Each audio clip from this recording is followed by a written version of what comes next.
Hello, good afternoon और नमस्ते सभी को। Lab assistant forensic science admit card release हो चुका है। 31 मार्च को ही एग्ज़ाम होना है। एग्ज़ाम में कोई डिले नहीं है, तो अपने एडमिट कार्ड आप डाउनलोड कर लीजिए और चेक कर लीजिए आपका सेंटर कहाँ है। और मैं आपको आज स्पेक्ट्रोस्कोपी पढ़ाने जा रहा हूँ और हमारे फॉरेंसिक साइंस एग्ज़ाम में स्पेक्ट्रोस्कोपी के 3 टॉपिक दिए हैं, यूवी, आईआर और एनएमआर, अल्ट्रावायलेट, इंफ्रारेड और न्यूक्लियर मैग्नेटिक रेजोनेंस। तो आज की क्लास में मैं आपको एनएमआर स्पेक्ट्रोस्कोपी पढ़ा रहा हूँ। तो सबसे पहले जल्दी से समझ लेते हैं, काफ़ी बच्चे जिनको स्पेक्ट्रोस्कोपी का थोड़ा सा दिक्कत आता है, उनको नहीं पता स्पेक्ट्रोस्कोपी क्या है। तो देखो, स्पेक्ट्रा का मतलब बेसिकली हम लाइट या फिर रेडिएशन से इसको रेफ़र करते हैं, और स्कोपी का मतलब ही होता है, स्कोपी मतलब ही होता है टू स्टडी, है ना, लाइट की जो स्टडी कर रहे हैं, तो उसी को जनरली हम स्पेक्ट्रोस्कोपी कह देते हैं। ठीक है, अब आपको कुछ बातें यहाँ पे समझनी है कि स्पेक्ट्रोस्कोपी जो है वो है study of interaction of matter with light. अब आप कहेंगे ये तो डायरेक्ट आपने लिखा है, इसका मतलब समझाइए। तो देखिए, सिंपल सी बात है, ब्रह्मांड में ये देखा गया कि जो ऊर्जा है वो प्रवाह हो रही है जनरली चार्ज पार्टिकल्स के बीच में। चार्ज मतलब जिनके ऊपर कोई आवेश है, या तो प्लस चार्ज है या फिर माइनस चार्ज है। और जितनी भी चार्ज स्पीसीज होती हैं जिनके ऊपर चार्ज होता है वो इलेक्ट्रिक फील्ड जनरेट करती हैं। ठीक है, विद्युत क्षेत्र वह उत्पन्न करती हैं। और अगर वही चार्ज स्पीसीज मोशन में आ जाए तो वह इलेक्ट्रिक फील्ड के साथ साथ मैग्नेटिक फील्ड भी जनरेट करती है। ठीक है, चुंबकीय क्षेत्र भी जनरेट करती है। ये आपको ध्यान में रखना है, बहुत सिंपल सी बात है। और एनएमआर स्पेक्ट्रोस्कोपी जिनको बिल्कुल नहीं आती, समझ में जब ही आएगी जब आप क्लास को बिल्कुल ध्यान से सुनेंगे। और मान के चलिए 2 से 3 क्वेश्चन एनएमआर से देखने को मिल सकते हैं। मतलब अगर टोटल कहूँ तो दो अगर क्वेश्चन 2 एनएमआर से, 2 यूवी से, 2 आईआर से अगर आपको देखने को मिल रहे हैं, 6 नंबर की लीड आप ऐसे ही ले सकते हैं।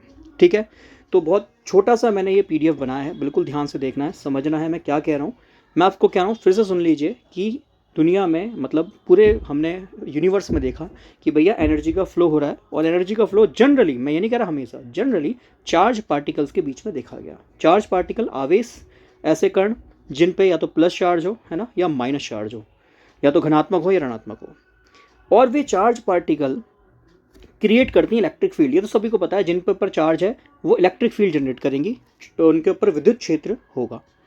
और जो वो ही चार्ज पार्टिकल अगर मोशन में आ जाए, देखो उसने मेहनत करी, मोशन करा तो उसको वरदान में इलेक्ट्रिक फील्ड तो था ही, वरदान में उसको मैग्नेटिक फील्ड भी मिल गया। और ये मैं आपको ऑलरेडी एटॉमिक स्ट्रक्चर में पढ़ा चुका हूँ, जो शुरू से जुड़े हैं उनको ये बात समझ में आ रही होगी। तो चार्ज पार्टिकल इलेक्ट्रिक फील्ड और मैग्नेटिक फील्ड जनरेट करते हैं, और ऐसी स्पीसीज जो इलेक्ट्रिक फील्ड और मैग्नेटिक फील्ड दोनों जनरेट करे, उसी को हम इलेक्ट्रोमैग्नेटिक कह देते हैं। क्या कह देते हैं? इलेक्ट्रोमैग्नेटिक, विद्युत चुंबकीय, है ना। और ऐसे ही जो ऊर्जा है, ऐसा मान के चले कि वो जो ऊर्जा है वो एक इलेक्ट्रोमैग्नेटिक रेडिएशन है ना। एनर्जी जो है वो रेडिएशन की फॉर्म में प्रवाह करती है। ठीक है, और उस रेडिएशन को हम इलेक्ट्रोमैग्नेटिक रेडिएशन कह देते हैं। ठीक, तो अब जरा समझिए कि कोई भी मैटर उस इलेक्ट्रोमैग्नेटिक रेडिएशन के प्रभाव में आ रहा है, प्रभाव में आने के बाद उसके अंदर क्या चेंज होगा जब वो लाइट से या इलेक्ट्रोमैग्नेटिक रेडिएशन से या ऊर्जा से अट्रैक्ट करेगा या इंटरेक्ट करेगा, तो क्या उसमें चेंज देखने को मिलेगा। उसी को हम स्पेक्ट्रोस्कोपी कह रहे हैं। बहुत सिंपल सी बात है, इससे कोई भी क्वेश्चन एग्जाम में नहीं आने वाला है। बस ये एक इंट्रोडक्शन था जो कि मैंने आपको समझा दिया कि आप क्या पढ़ रहे हैं। ठीक है, क्योंकि काफ़ी बच्चे अब भी हैं कि जिनको नहीं पता स्पेक्ट्रोस्कोपी का बेसिकली मतलब क्या है। ठीक है, और बीएससी में ऑब्वियस बात है, ये एग्ज़ाम ही बीएससी लेवल पे है, और वो बच्चे बीएससी में बस रट्टा मार के उसको पास हो गए। तो बेसिक सा मतलब मैंने आपको समझा दिया है। और जो बच्चे जो सीनियर साइंटिफिक असिस्टेंट की वैकेंसी आई हैं उसमें भी एनएमआर है, और ये जो बेसिक है ना उसमें भी काम आएगा। जो बच्चे जैम की तैयारी कर रहे हैं, आईआईटी जैम, उनके लिए भी बहुत हेल्पफुल रहेगा, और जो नेट की तैयारी कर रहे हैं उनके लिए भी बिल्कुल बेस रहेगा। ऑब्वियस बात है, नेट में फिर हम C13 एनएमआर वगैरह बहुत सारी चीज़ें देखते हैं, बट यहाँ पे मैं केवल आपको प्रोटॉन एनएमआर पढ़ाऊंगा, पीएमआर पढ़ाऊंगा, प्रोटॉन मैग्नेटिक रेजोनेंस। ठीक है, पर बेस यही रहेगा, बेस जो समझ लेगा उसके यह काम आएगा। और वीडियो को चाहे तो सेव भी कर सकते हैं, क्योंकि आगे जब सीनियर साइंटिफिक असिस्टेंट का एग्जाम आप दे रहे होंगे, मास्टर्स वाले बच्चे, या फिर नेट की तैयारी कर रहे होंगे, तो उसके लिए भी बेस यही है। और ऑन डिमांड मैं इस पर पूरा और बड़ा लेक्चर लेके आऊँगा, जो कि नेट में जैसे क्वेश्चन पूछे जाते हैं, और 1 या 2 क्वेश्चन वहाँ नेट में भी आपको एनएमआर से देखने को मिलते हैं। ठीक है, खैर, तो बेसिक सी बात बोलूं कि भाई मैटर और लाइट का इंटरेक्शन स्पेक्ट्रोस्कोपी है। और जो स्पेक्ट्रोस्कोपी है जनरली, मैंने यहाँ मेन बातें सारी लिखी हैं। देखो ये सारी बातें मैंने कहीं किताब से चीटिंग करके नहीं लिखी हैं, मैंने आज बैठ के सोचा कि एनएमआर में आपको क्या क्या पढ़ाना चाहिए, तो ये अंदर से निकल के आया। देखो ऐसा नहीं होता कि भाई डायरेक्ट आया और मैंने कहीं से चीटिंग करी और डायरेक्ट आपके सामने ले आया। ये जो जितना भी इंट्रोडक्शन है ये सब मैंने अपनी तरफ से ही बनाया, ऐसा नहीं है कि मैंने कहीं से नहीं पढ़ा, मैंने भी कहीं से पढ़ा होगा, बट आज जब बैठ के मैंने सोचा कि मैं एनएमआर में आपको क्या डाटा दूं जो आपके एग्ज़ाम में, जो आपको नेक्स्ट 14 डेज़ में आने वाला जो एग्ज़ाम है उसमें आपको हेल्प करे और अपकमिंग जो एग्ज़ाम है उसमें भी हेल्प करे। तो मेरे अंदर से यही बातें निकली कि भैया हम मान के चलते हैं we are considering the behaviour of किसका, मैटर के अंदर भी कौन सी चीज़ लाइट के साथ, इलेक्ट्रोमैग्नेटिक रेडिएशन के साथ इंटरेक्ट करेगी। तो भाई हमने देखा वो सब एटॉमिक लेवल पे इंटरेक्ट करता है, क्वांटम लेवल पे करता है। और काफ़ी बच्चे ये भी समझ लें कि ये जो स्पेक्ट्रोस्कोपी है कहीं ना कहीं क्वांटम मैकेनिक्स जो आप पढ़ते भी हैं बीएससी थर्ड ईयर में, बड़े बड़े फॉर्मूलाज देखने से हमें डर लगता है, स्क्रोडिंजर वेव क्वेश्चन देखने से डर लगता है, हाइड्रोजन एटम देखने से डर लगता है, रिजिड रोटर देखने से डर लगता है। तो आपको बता देता हूँ बेसिक है वो उसका। उसके बाद जब आप नेक्स्ट लेवल पे जाते हैं तो स्पेक्ट्रोस्कोपी उसका पार्ट निकल के आता है। क्यों? क्योंकि हम देख रहे हैं कि सब एटॉमिक लेवल पे क्या क्या मिलते हैं, इलेक्ट्रॉन मिलते हैं सर, प्रोटॉन मिलते हैं सर, न्यूट्रॉन मिलते हैं, और उससे भी छोटी छोटी चीज़ें मिलती हैं। तो इनको हम सब एटॉमिक पार्टिकल कहते हैं, इलेक्ट्रॉन प्रोटॉन और न्यूट्रॉन को। और इन इलेक्ट्रॉन प्रोटॉन न्यूट्रॉन का जब इंटरेक्शन होता है रेडिएशन या लाइट के साथ, इसी को हम बोलते हैं क्या, स्पेक्ट्रोस्कोपी। इसी पढ़ाई को हम स्पेक्ट्रोस्कोपी बोलते हैं। आई थिंक इतना बड़ा इंट्रोडक्शन काफ़ी होगा, इससे कोई क्वेश्चन नहीं आने वाला, बट हमें समझ में आना चाहिए कि हम पढ़ने क्या जा रहे हैं। ठीक है, अब आगे समझना है कि भैया साइंटिस्टों ने क्या करा कि जितनी भी रेडिएशन है हमारे यूनिवर्स में, जितनी तरह की रेडिएशन है, उसको एनर्जी, उसको फ्रीक्वेंसी, उसको वेव नंबर, इनकी टर्म्स में डिवाइड कर दिया। ये देखा गया कि ये जो स्पेक्ट्रम है, ऑब्वियस बात है, इस इलेक्ट्रोमैग्नेटिक का जो रीज़न है कि कहाँ से कहाँ तक ये लाई करेगा, है ना, कोई स्केल होगा ना जिस पे हम रेडिएशन को मीज़र करेंगे कि भाई इसकी कितनी ऊर्जा है, कितनी फ्रीक्वेंसी है, क्या यहाँ पे वेवलेंथ होगी, है ना। तो ये सब जो हम निकालेंगे, जिस स्केल में निकालेंगे, उसको हम इसका स्पेक्ट्रम कहते हैं। और जो स्पेक्ट्रम होता है इलेक्ट्रोमैग्नेटिक रेडिएशन का, इसको जनरली हम 7 पार्ट्स में बांट देते हैं। यहाँ से कई बार क्वेश्चन देखने को मिलता है और कॉम्पिटिटिव एग्जाम्स में भी यहाँ से बहुत बार क्वेश्चन पूछा गया है कि भैया एनर्जी के बढ़ते हुए क्रम में लगा दो और घटते हुए क्रम में लगा दो स्पेक्ट्रम को। तो सबसे हाई एनर्जी का, ब्रह्मांड में अगर सबसे हाई एनर्जी आपसे पूछी जाए तो वह है कॉस्मिक रेस की। इसके बाद अगर बोला जाए तो वह है गामा रेस। देखो कॉस्मिक का मतलब ही होता है ब्रह्मांड में, है ना, ब्रह्मांड में जो रेस ट्रेवल कर रही है, और जो ब्रह्मांड में ट्रेवल करेंगी वो बहुत हाई एनर्जी की होंगी। ठीक है, फिर से कम एनर्जी की गामा रेस। अच्छा, गामा रेस का एग्जांपल अगर आप देखो तो आपने एक मूवी देखी होगी हल्क में वो जो ब्रूस बैनर, आई थिंक उसका नाम होता है, वो गामा रेडिएशन के ही प्रभाव में आता है और गामा रेडिएशन से उसके डीएनए में ऐसा ट्रांसफॉर्मेशन होता है कि वो हल्क बन जाता है। हालांकि प्रैक्टिकली पॉसिबल नहीं है क्योंकि गामा रेडिएशन की एनर्जी इतनी हाई है, इतनी ज़्यादा पेनिट्रेशन पावर है कि जैसे ही हमारे बॉडी के डीएनए में ये पहुँचेगा तो भैया डीएनए ट्रांसफॉर्मेशन हो जाएगा और बहुत सारी बीमारियाँ, कैंसर वैंसर, और विदिन कुछ ही टाइम में वो जो है परमात्मा के पास पहुँच जाएगा, है ना। क्या इसके बाद हमारी जो नेक्स्ट आती है, वेरी इंपॉर्टेंट, हड्डियाँ टूट गई, फ्रैक्चर हो गया, एक्सरेज। और इसी एक्सरेज में हम बहुत सारे एक्सपेरिमेंट करते हैं। याद कीजिए ब्रैग क्वेश्चन किस पे डिपेंड करती है, किस स्पेक्ट्रम में डिपेंड करती है, एक्सरेज पे डिपेंड करती है, ये आपको ध्यान में रखना है। ठीक है, ऐसी आइंस्टीन का जो आपने देखा है फोटो इलेक्ट्रिक इफेक्ट, वो भी एक्सरेज से जाकर आपका यूवी रेज तक देखने को मिलती है। ठीक है, एक्स रेस के बाद इससे कम एनर्जी होगी आपकी अल्ट्रा वायलेट। ये कहाँ से निकल रही है हम जानते हैं, सन से निकल रही है। सन से निकलने वाली जो तरंगे हैं पैरा बैंगनी तरंगे हैं। देखो हिंदी माध्यम वालों के लिए बोलता हुआ चल रहा हूँ, कोई दिक्कत वाली बात नहीं है। अब नोट्स देख के मत कह देना तो इंग्लिश में, हमने हिंदी में पढ़ा और इंग्लिश में। बेटा जी छोड़ दो उन चीज़ों को, सीखना शुरू करो, खुद को पीछे मत ले जाओ, आगे बढ़ना सीखो, है ना। क्योंकि भैया मास्टर्स में जितने भी आप एग्ज़ाम देखोगे इस लेवल पे, वो अंग्रेजी माध्यम में ही ज़्यादा देखने को मिलेंगे। ठीक है, तो यूवी रेस। इसके बाद जो नेक्स्ट स्पेक्ट्रम आएगा वो है IR, इंफ्रारेड, है ना, जिससे में हमारे जो नाइट गूगल्स वगैरह होते हैं ना। क्यों? क्योंकि जैसे हम रात में पहुंचते हैं सन की रेज नहीं आती, एनर्जी कम हो जाती है। और वैसे भी हम देख रहे हैं कि जैसे जैसे हम कॉस्मिक रेज से इस साइड की ओर बढ़ रहे हैं, एनर्जी घटती हुई चल रही है। दिन में सूरज है तो यूवी रेज आ रही है कि नहीं? बिल्कुल आ रही हैं। पर जैसे जैसे रात होगी तो सर सन तो चला जाएगा, सन चला जाएगा तो अब जो रेज़ निकल के आएंगी वो कौन सी निकल के आएंगी सर, वो उसकी एनर्जी कम हो जाएगी क्योंकि सन रेज़ नहीं है, तो सर वो इंफ्रारेड रेज़ होंगी। और इसीलिए जो हम देखा होगा आर्मी वाले जो चश्मे पहनते हैं उनमें IR ब्लास्टर होता है, वो IR ब्लास्टर आपको लो फ्रिक्वेंसी में या लो एनर्जी में देखने में हेल्प करता है। ठीक है, ये है आपका IR रीजन। अच्छा, UV और IR के बीच का जो रीजन है ये वो रीजन है जिसमें हमारी दुनिया है ना, रंग बिरंगी दुनिया, मतलब विजिबल रीजन इसमें हमें देखने को मिलता है। ये रंग बिरंगी दुनिया हमें इसी विजिबल रीजन में देखने को मिलती है। और विजिबल रीजन की अगर मैं बात करूं तो मैं ना इसको एक बार रफ करता हूं और फिर आपको कुछ बातें और समझाता हूं। देखो भैया, विजिबल रीजन जो है इसी में हमारा समाया हुआ है। याद करो, सन से निकलने वाली वाइट लाइट जो कि स्प्लिट हो जाती है 7 कलर में, और जो कि है विबग्योर। क्या ये हम सब ने पढ़ा है? बिल्कुल पढ़ा है सर। विबग्योर में अगर मैं बात करूं, ये है सर वायलट। क्या है सर? ये है वायलट। एक मिनट दीजिएगा, मैं थोड़ा सा यहाँ पे कलर चेंज कर लूँ। हाँ जी, ये है वायलट। अच्छा, हम जानते हैं सर, अभी हमने पढ़ा इधर की ओर बढ़ रहे हैं तो एनर्जी घट रही है, ऊर्जा घट रही है। क्यों? क्योंकि सबसे ज़्यादा एनर्जी वाली जो रेज हैं सर वो कॉस्मिक रेज है, उससे कम एनर्जी गामा रेज है, उससे कम एक्स रेज है, उससे कम यूवी है, फिर कौन है? IR है। इनके बीच में एक और स्पेक्ट्रम का रीजन आ रहा है जिसमें हमें हमारी रंग बिरंगी दुनिया दिखती है, जिसको हम विजिबल रीजन कहते हैं। विजिबल रीजन में हम देख रहे हैं कि भाई यूवी से, देखो ये यूवी के बाद आ रहा है ना, यूवी के बाद आ रहा है, तो यूवी है अल्ट्रा वायलट। आप सभी को पता है अल्ट्रा का मतलब जिसकी एनर्जी ज़्यादा है, तो भाई अल्ट्रा वायलट है, वायलट से भी ज़्यादा अल्ट्रा है ना, अल्ट्रा प्रो मैक्स। तो सेम कहानी है, अल्ट्रा मतलब इसकी एनर्जी ज़्यादा है, तो देखो वायलट की तरफ जा रहा है, एनर्जी कम हो रही है। फिर हम जैसे विबग्योर से, वायलट से रेड की ओर जाते हैं तो ऑब्वियस बात है सर ये एनर्जी घटेगी। क्यों? क्योंकि वायलट पहले आ रहा है और रेड बाद में आ रहा है, और हमने देखा इधर की ओर ऊर्जा घट रही है, तो डेट मीन्स रेड की एनर्जी सबसे कम है।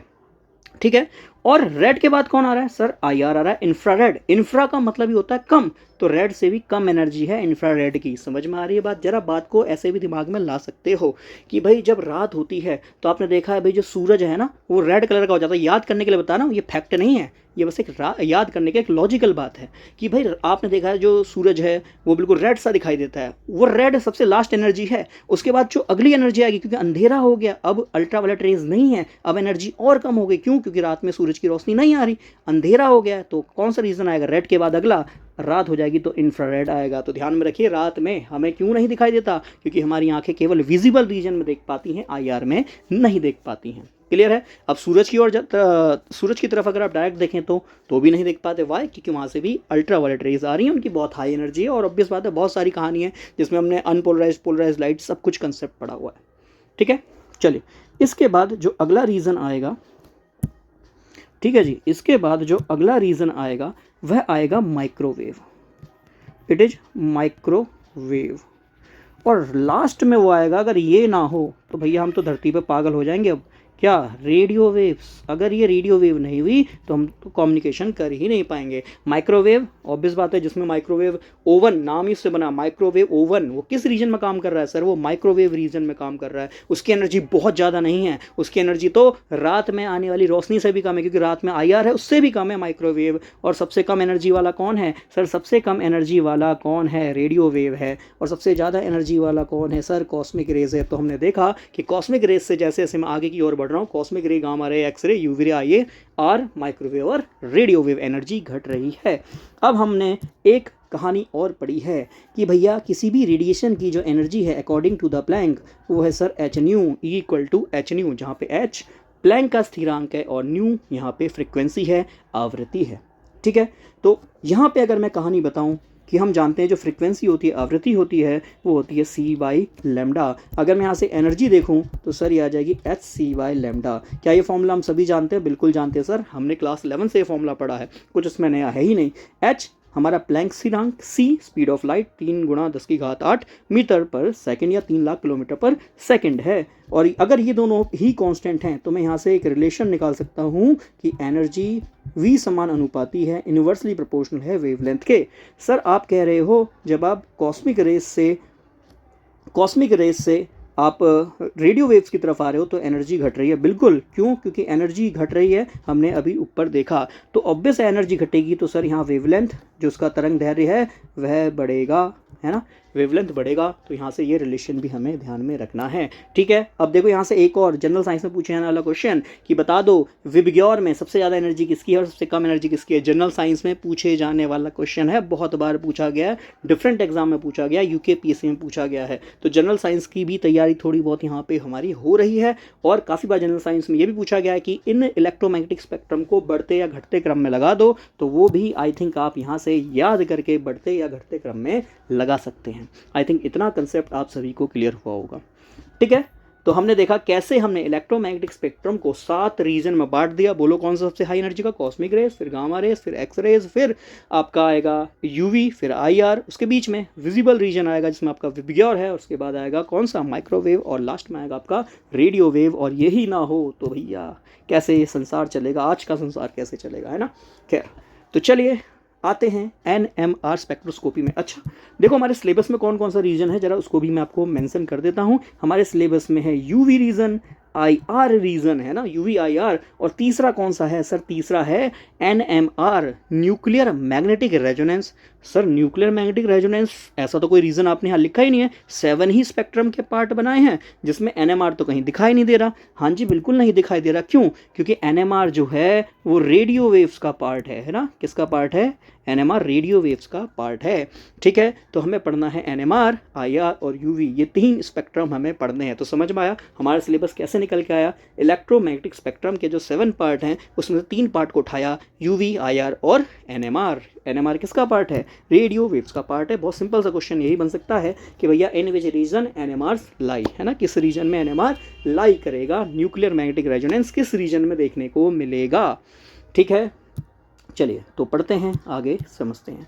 तो NMR स्पेक्ट्रोस्कोपी जिसको हम न्यूक्लियर मैग्नेटिक रेजोनेंस कह रहे हैं। अच्छा मैं देखो आपको किस ऑर्डर में पढ़ा रहा हूँ। मैं आपको सबसे कम एनर्जी वाला NMR वाला पहले पढ़ा रहा हूँ, जिसकी वेवलेंथ सबसे ज़्यादा है उसको पहले पढ़ा रहा हूँ, और फिर उसके बाद पढ़ाऊंगा IR और लास्ट में पढ़ाऊंगा UV, है ना। ये मेरा ट्रेंड है पढ़ाने का, ऐसे कोई दिक्कत नहीं, आप कैसे भी पढ़ सकते हो, बट मैं आपको इस वे में पढ़ा रहा हूँ। ठीक है, खैर NMR न्यूक्लियर मैग्नेटिक रेजोनेंस। देखो भैया न्यूक्लियर नाम से पता चल रहा है, न्यूक्लियर मतलब जो काम करेगा वो एटम का न्यूक्लियस करेगा। दिमाग में कुछ बात आई? क्या आई? कि सर आपने थोड़ी देर पहले ही बताया कि रेडिएशन जब मैटर से इंटरेक्ट करेगा, और मैटर में भी किससे? उसके सब एटॉमिक पार्टिकल से। तो भैया उसी एटम का एक सब एटॉमिक पार्टिकल का कंडेंस फॉर्म में कहूँ तो न्यूक्लियॉन्स है, जिसको हम न्यूक्लियस भी बेसिकली कह देते हैं। और इस न्यूक्लियस में ही सर मौजूद होता है प्रोटॉन और न्यूट्रॉन। मतलब जब आपका इलेक्ट्रोमैग्नेटिक रेडिएशन EMR जिसके 7 पार्ट हैं, उन 7 पार्ट में से कोई भी इलेक्ट्रोमैग्नेटिक रेडिएशन जब इस न्यूक्लियस से इंटरेक्ट करेगा, वो कोई भी नहीं है, अभी देखेंगे वो कौन सा है ना। बस बेसिकली अभी क्योंकि हम इंट्रोडक्शन ले रहे हैं, तो कोई भी अगर इंटरेक्ट करेगा तो हम देखेंगे कैसे बिहेवियर में चेंज हो रहा है सब एटॉमिक लेवल पे, मतलब उस इलेक्ट्रॉन, प्रोटॉन और न्यूट्रॉन। हालांकि न्यूट्रॉन बेसिकली अभी मैं यहाँ रोकूंगा, इलेक्ट्रॉन और प्रोटॉन की बात करूंगा।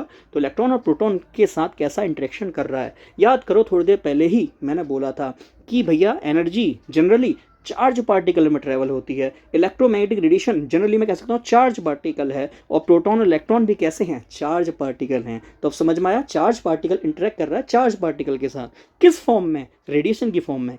किस कैसा बिहेवियर है? इलेक्ट्रोमैग्नेटिक बिहेवियर है। आई थिंक कुछ कुछ बातें दिमाग में जा रही होंगी। देखो BSc करा है और थोड़ा बहुत भी इन चीज़ों को पहले कभी भी देखा है, थोड़ा बहुत भी एनर्जी का अगर खेल पता है और नहीं भी पता है तो मैंने बोला है उसको 2 से 3 बार पढ़िए, समझ में ज़रूर आएगा।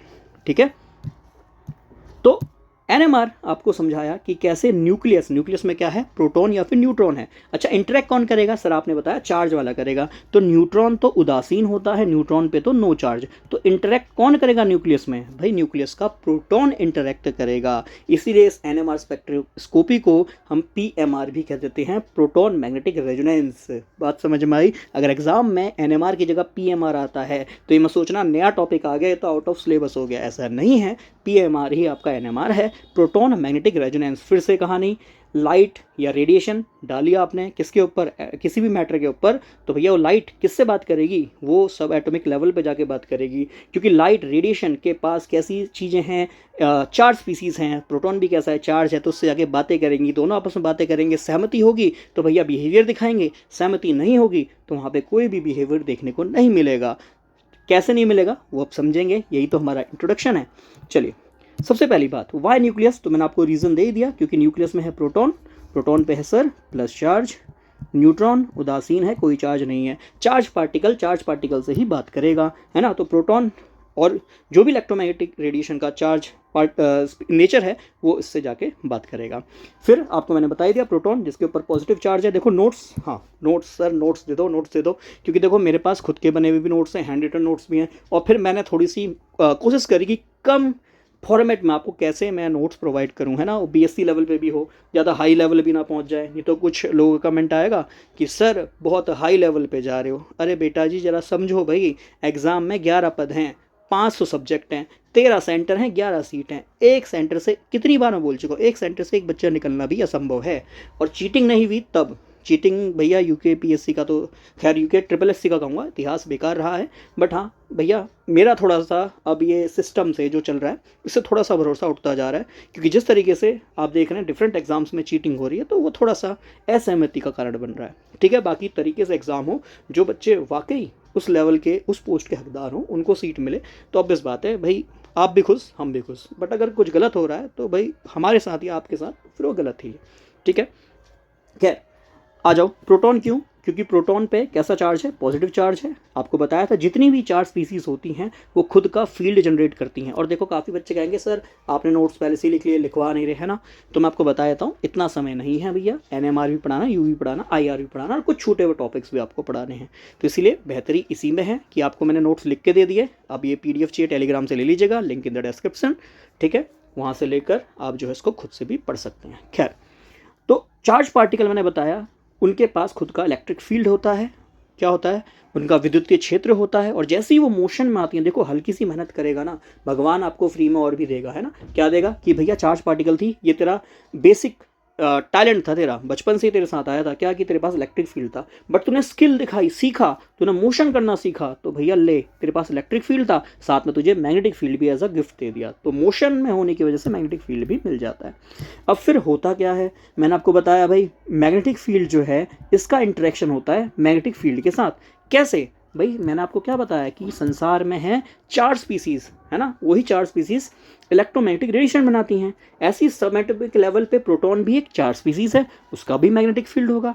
और जब ये मैग्नेटिक फील्ड आपस में बातें करेंगी, उसी को हम रेजोनेंस कहेंगे। अब काफ़ी बच्चे कहेंगे सर ये वही रेजोनेंस तो है जिसको हम अनुनाद कह रहे हैं। बेटा जी अनुनाद नहीं है, इस बात को ध्यान में रखिएगा। हालांकि मुझे लगता है इसका मतलब यहाँ हिंदी में अनुनाद ही होगा, बट ये वो वाला अनुनाद नहीं है। हालांकि उन दोनों अनुनाद में, इस अनुनाद में और जो हम जनरली आपका GOC में अनुनाद पढ़ते हैं, कहीं ना कहीं रेफरेंस हो सकता है सेम, और मैं कभी उसको आगे डिस्कस भी करूंगा। बट यहाँ पे इस रेजोनेंस का मतलब है कि भैया आपकी इलेक्ट्रोमैग्नेटिक रेडिएशन की मैग्नेटिक फील्ड और जो आपका चार्ज पार्टिकल है प्रोटॉन, उसकी मैग्नेटिक फील्ड जब आपस में बातें करना शुरू कर देंगी, बातें करने के साथ साथ सहमति उनके बीच में हो जाएगी, तो उसी को हम रेजोनेंस कहेंगे। बिल्कुल सिंपल सी भाषा में समझा रहा हूँ, उन बच्चों को भी समझा रहा हूँ जो हिल एरिया में हैं, बहुत बिल्कुल कहते हैं ना ऐसी जगह पे हैं जहाँ पे उनके पास ऐसे रिसोर्सेस नहीं हैं कि वो टॉपिक्स को पढ़ पाएँ, ठीक है, या फिर इतने कम टाइम में ज़्यादा एक्यूमुलेट कर पाएँ।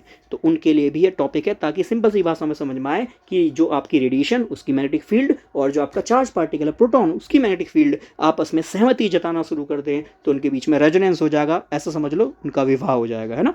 खैर, अब यहाँ पे कुछ बातें और हैं, ज़्यादा डीप में नहीं जाऊँगा। क्या कि अगर प्रोटॉन की संख्या इवन है, सम है, तो वहाँ पे NMR जनरली देखने को नहीं मिलता है। ऐसा नहीं कि मिलता ही नहीं है, पर जनरली देखने को नहीं मिलता है। कहाँ नहीं मिलता है वो भी एग्जांपल से मैं आपको समझाता हूँ।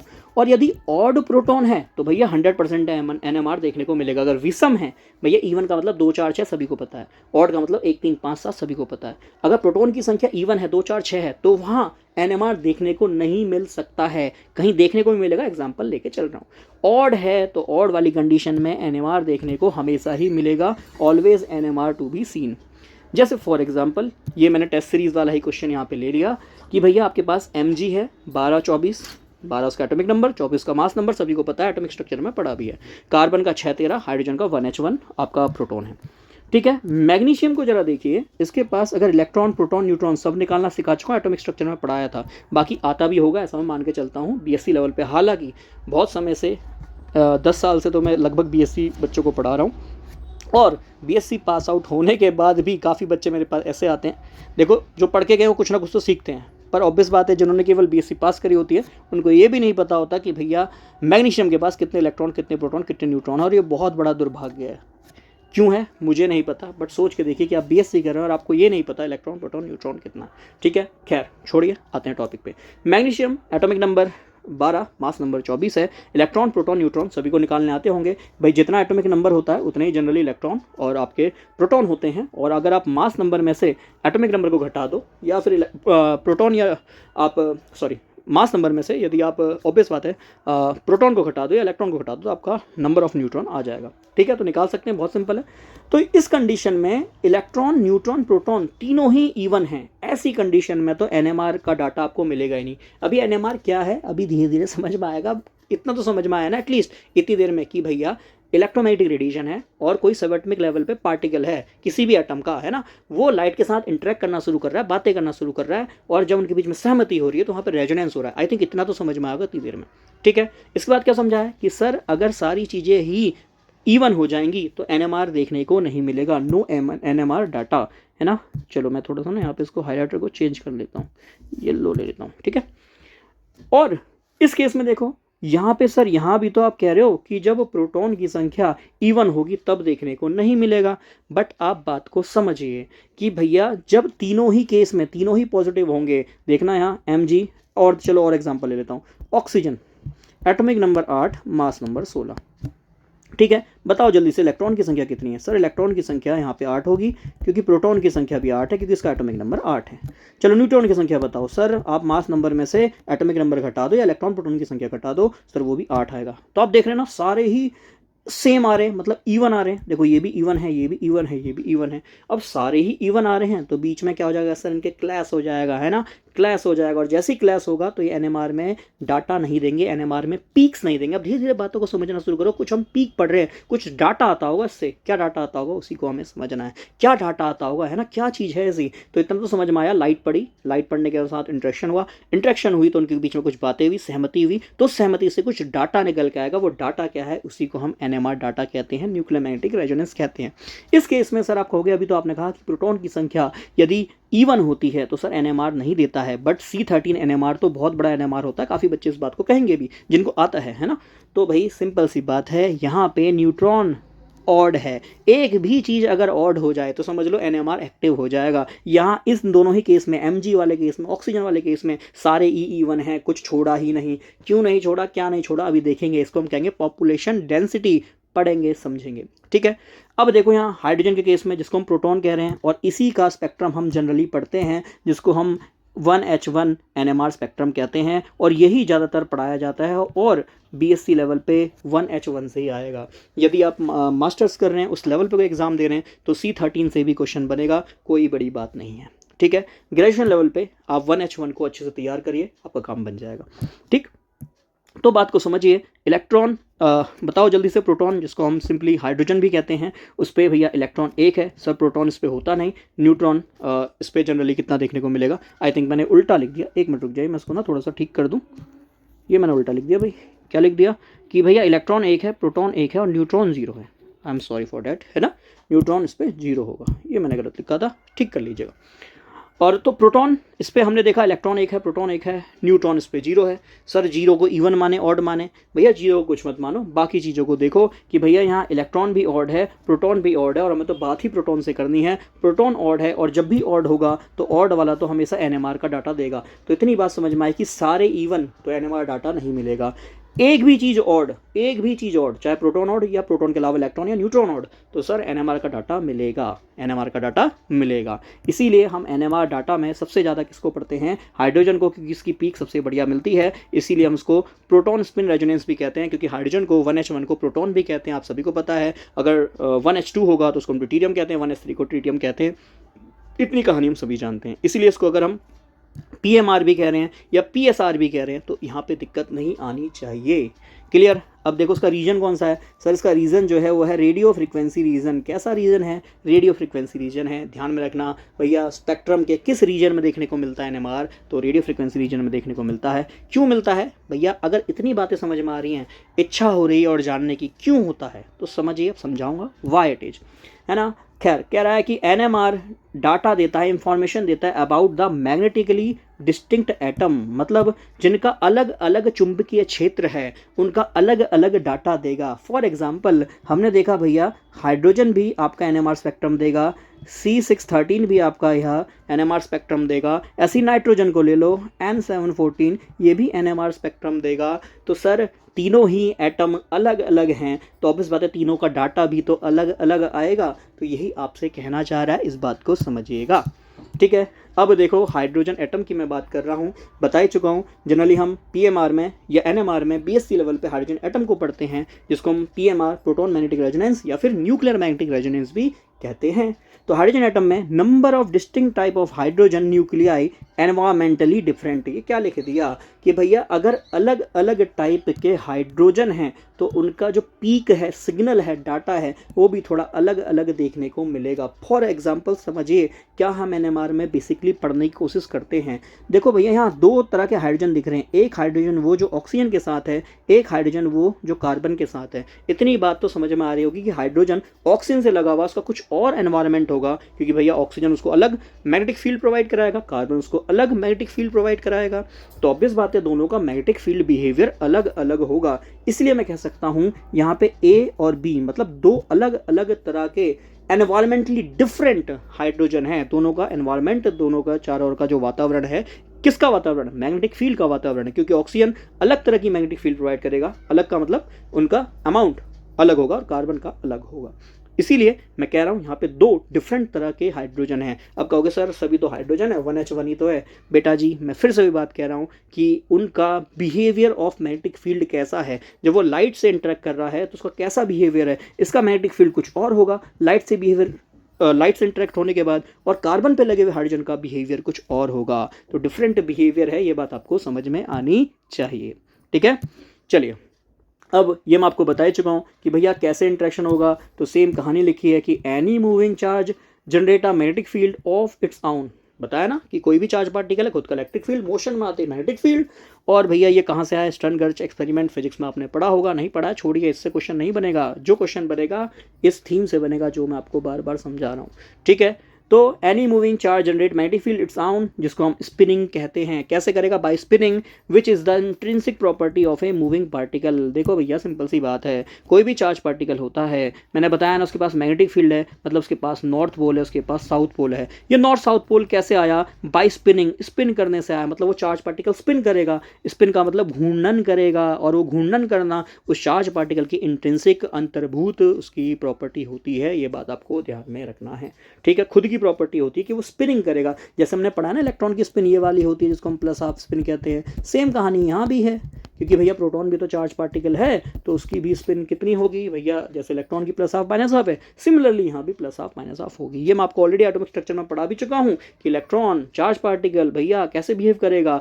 एक मैग्नेटिक आपका मैग्नेट की तरह बिहेव करेगा, उसके पास नॉर्थ पोल साउथ पोल होगा, स्पिन करेगा दो तरीके से, क्लॉकवाइज और एंटी क्लॉकवाइज। क्लॉकवाइज है तो प्लस हाफ स्पिन होगा, और एंटी क्लॉकवाइज है तो माइनस हाफ स्पिन होगा।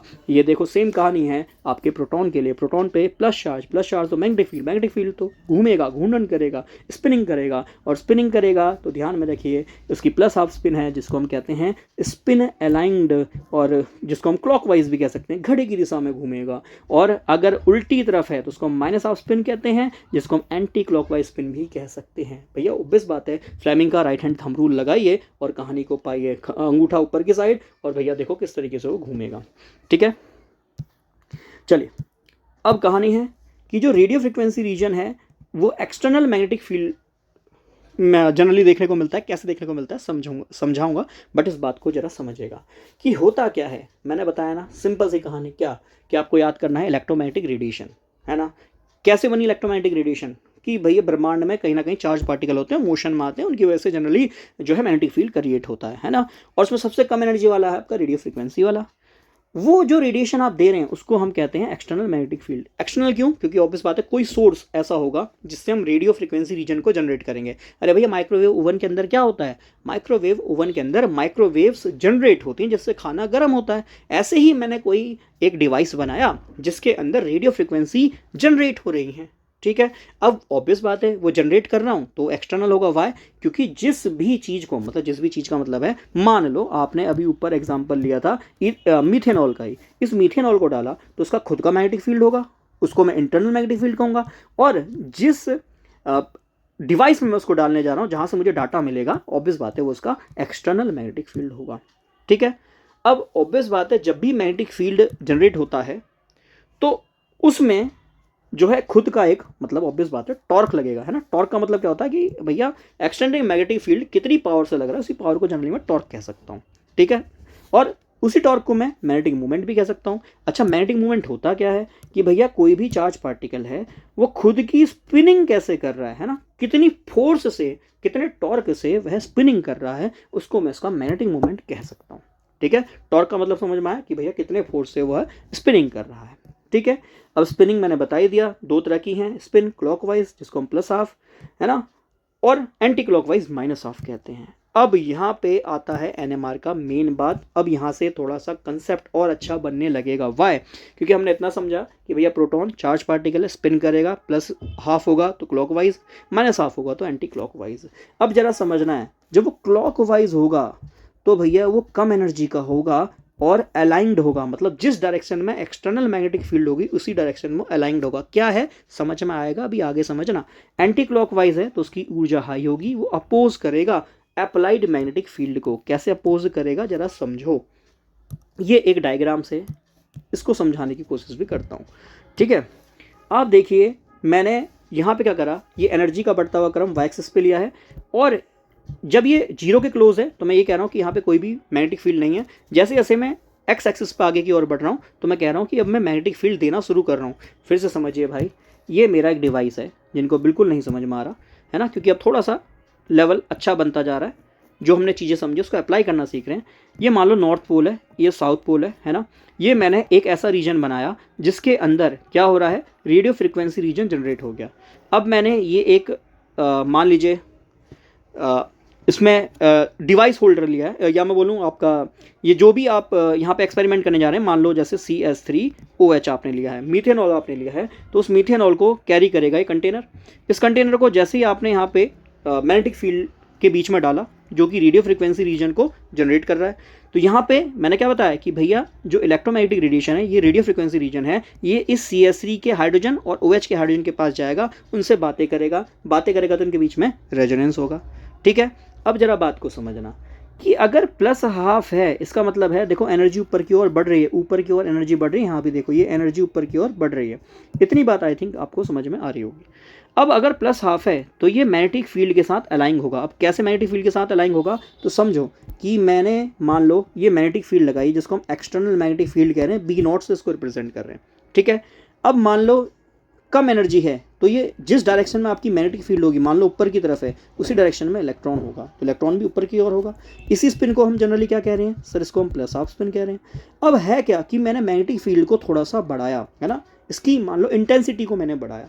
जैसे ही मैं इसकी इंटेंसिटी को बढ़ाऊंगा तो इलेक्ट्रॉन हाई एनर्जी में चला जाएगा। आप सभी को पता है भैया कि कोई भी इलेक्ट्रॉन होता है वो एनर्जी को एब्जॉर्ब करता है तो एक लो स्टेट से हाई स्टेट में चला जाता है। याद है, ये हमने एटॉमिक स्ट्रक्चर में भी पढ़ा है। सेम कहानी है कि भैया जब तक मैग्नेटिक फील्ड धीरे धीरे हो रही है तो इलेक्ट्रॉन उसी डायरेक्शन में अलाइंड है जिस डायरेक्शन में आपका मैग्नेटिक फील्ड है, पर जैसे ही आपने उसकी इंटेंसिटी बढ़ाई तो भैया इलेक्ट्रॉन जाके उल्टा हो गया, मतलब उस मैग्नेटिक फील्ड को अपोज करना शुरू कर देगा। समझ में आया क्या बिहेवियर कैसा, किसका, मैटर का। मैटर का कहाँ, सब एटॉमिक लेवल पे। सब एटॉमिक लेवल पे मैटर ने अपने बिहेवियर को चेंज करा, मतलब उस इलेक्ट्रॉन प्रोटॉन न्यूट्रॉन ने, न्यूट्रॉन को छोड़ दो, इलेक्ट्रॉन प्रोटॉन ने अपने बिहेवियर को चेंज करा। किसकी प्रेजेंस में, एक रेडिएशन के प्रेजेंस में। वो रेडिएशन किस रीजन की है सर, रेडियो फ्रिक्वेंसी रीजन की है, RF रीजन की है। तो वहाँ पे मैं क्या अप्लाई कर रहा हूँ सर, मैग्नेटिक फील्ड अप्लाई कर रहा हूँ। जैसे ही मैग्नेटिक फील्ड की इंटेंसिटी को बढ़ा रहा हूँ, इंटेंसिटी बढ़ाने पर मैंने देखा कि भैया जो प्रोटॉन की स्पिन ऊपर की ओर थी, क्लॉकवाइज थी, प्लस हाफ थी, वो पलट गया और वो कैसा हो गया, माइनस हाफ। यही बिहेवियर मैं पढ़ने जा रहा हूं कि कैसे ये प्लस हाफ से माइनस हाफ हो गया, है ना। क्यों हो गया, रीजन बता चुका हूं कि भैया जैसे इंटेंसिटी बढ़ाओगे तो भैया अपोज करेगा कि बाहर से मैग्नेटिक फील्ड आ रही है, उसमें मैं अपोज करूंगा, उसके अपोजिट में जाके खड़ा हो जाऊंगा। तो ये ऊपर की ओर आ रही है तो ये नीचे की तरफ अपोज करेगा, तो भाई स्पिन कैसे हो गई, माइनस हाफ हो गई। तो मैं इसीलिए आपसे कह रहा हूँ कि जैसे जैसे आप मैग्नेटिक फील्ड बढ़ाएंगे, तो देखो इधर नो फील्ड, इधर की और मैग्नेटिक फील्ड आप बढ़ाते हुए चल रहे हैं। तो जैसे जैसे आप मैग्नेटिक फील्ड को बढ़ाएंगे,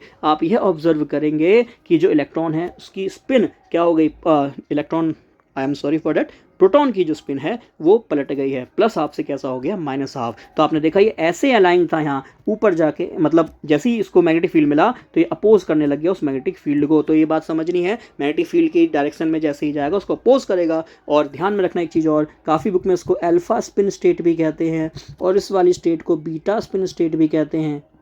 ठीक है, बीटा स्पिन स्टेट भी कहते हैं। और अल्फा स्पिन स्टेट से बीटा स्पिन स्टेट में जाने को हम फ्लिपिंग भी कहते हैं। अब फ्लिप का मतलब ही क्या होता है भाई, पलट जाना। पलट कैसे गया कि भैया ये ऊपर की ओर अलाइन था, जिस डायरेक्शन मैग्नेटिक फील्ड थी उसी डायरेक्शन में यह प्रोटॉन अलाइन था। पर जैसे ही आपने उस मैग्नेटिक फील्ड की इंटेंसिटी, तीव्रता को बढ़ाया, तो आपने यह ऑब्जर्व करा कि भैया उस प्रोटॉन ने तो तुरंत ही उस मैग्नेटिक फील्ड को अपोज करना शुरू कर दिया। जिस डायरेक्शन में मैग्नेटिक फील्ड है उसकी अपोजिट डायरेक्शन में जाके खड़ा हो गया। उस अपोजिट डायरेक्शन में जाने को ही हम उसकी माइनस हाफ स्पिन कह रहे हैं। अब समझ में आया what is plus half spin, कि भैया जिस डायरेक्शन में मैग्नेटिक फील्ड है उसी डायरेक्शन में आपका प्रोटॉन है, प्लस हाफ है। और जैसे ही आपने इंटेंसिटी बढ़ाई, वो भी उस इंटेंसिटी से अपोज करना शुरू कर देगा, अपोज करना शुरू कर देगा स्पिन को। ठीक है, और जैसे ही अपोज करना शुरू कर देगा स्पिन हो जाएगी माइनस हाफ। और इसी प्रोसेस को कि जिसमें ये plus half spin minus half में चेंज हो जाती है, इसी को हम फ्लिपिंग कहते हैं। फ्लिपिंग का मतलब ही होता है सर पलटना। ये पलट जाएगा। क्यों पलट जाएगा, नहीं चाहेगा भाई मैग्नेटिक फील्ड आगे इसको डिस्टर्ब करे, सिंपल सी बात है। ठीक, अब यहाँ पे कुछ बातें और जहाँ से क्वेश्चन आपके एग्जाम में आएगा। हालांकि मैं बताते बताते थोड़ा सा डीप में जाने की कोशिश कर रहा हूँ, बट मैं खुद को रोक भी रहा हूँ क्योंकि कम समय में आपको ज़्यादा समझाना है। ठीक है, चलिए आगे। न्यूक्लियर स्पिन क्वांटम नंबर, जिसको हम आई से रिप्रेजेंट करते हैं। क्वेश्चन बनता है यहाँ से कि भैया कैसी कैसी स्पिन देखने को मिलती है। पहली बात, कभी भी I nuclear spin quantum number zero नहीं होना चाहिए। अगर यह जीरो हो गया ना, जैसे कि हमने देखा C12 है ना, यहाँ ऑक्सीजन वाला, और मैंने क्या एग्जांपल लिया था सर, मैग्नीशियम का एग्जांपल भी लिया था 1224 है ना। ऐसे केस में जहाँ पे आप देखेंगे कि स्पिन क्वांटम नंबर की वैल्यू जीरो हो जाएगी। क्यों, क्योंकि यहाँ सारे ही इवन इवन इवन वाला केस, और जब सारे ही इवन इवन वाला केस, तो ये भैया उस इलेक्ट्रोमैग्नेटिक स्पेक्ट्रम से, उस रेडिएशन से बातचीत नहीं कर पाएगा, एनएमआर में एक्टिव नहीं हो पाएगा, खुद को एनएमआर से उस रीजन से बातें नहीं कराने देगा। मतलब इलेक्ट्रोमैग्नेटिक रेडिएशन जो आ रही है, मैंने कहा ना बातें होंगी किसके बीच में, इलेक्ट्रोमैग्नेटिक रेडिएशन में, और जो सब एटॉमिक लेवल पे जो चीज़ है, चाहे वो प्रोटॉन है चाहे इलेक्ट्रॉन है, इसमें हमें प्रोटॉन की बात कर रहे हैं तो प्रोटॉन उस इलेक्ट्रोमैग्नेटिक रेडिएशन से बातें करेगा। बट जिस केस में सारे ही इवन, देखा ना कार्बन में, आप देखो 12-6 वाले एग्जाम्पल में न्यूट्रॉन भी 6, प्रोटॉन भी 6, इलेक्ट्रॉन भी 6। ऑक्सीजन वाले में देखो 8 हो जाएंगे, मैग्नीशियम वाले केस में 12 हो जाएंगे। तो भैया ऐसे केस में तो एनएमआर देगा ही नहीं, एनएमआर में डाटा देगा ही नहीं। अब कब देगा, तो भैया इस टेबल को जरूर याद रखिएगा जो आपको पढ़ा रहा हूँ, कि अगर न्यूक्लियर स्पिन क्वांटम नंबर की वैल्यू प्लस हाफ है, इसके क्या क्या एग्जाम्पल हो सकते हैं, आपका प्रोटॉन, कार्बन जो कि C13 है, और फ्लोरीन और फॉस्फोरस। ठीक है, इन एग्जाम्पल को आप याद रखेंगे, इनकी स्पिन होती है प्लस हाफ। अच्छा, क्या ये न्यूक्लियर स्पिन क्वांटम नंबर की वैल्यू 1 हो सकती है, बिल्कुल हो सकती है, ड्यूटेरियम के लिए और नाइट्रोजन के लिए, आपको ध्यान में रखना है। क्या ये 3/2 हो सकती है, बिल्कुल हो सकती है, एग्जाम्पल याद रखना क्लोरीन। क्या ये 5/2 हो सकती है, बिल्कुल हो सकती है, एग्जाम्पल याद रखना ऑक्सीजन का आइसोटोप।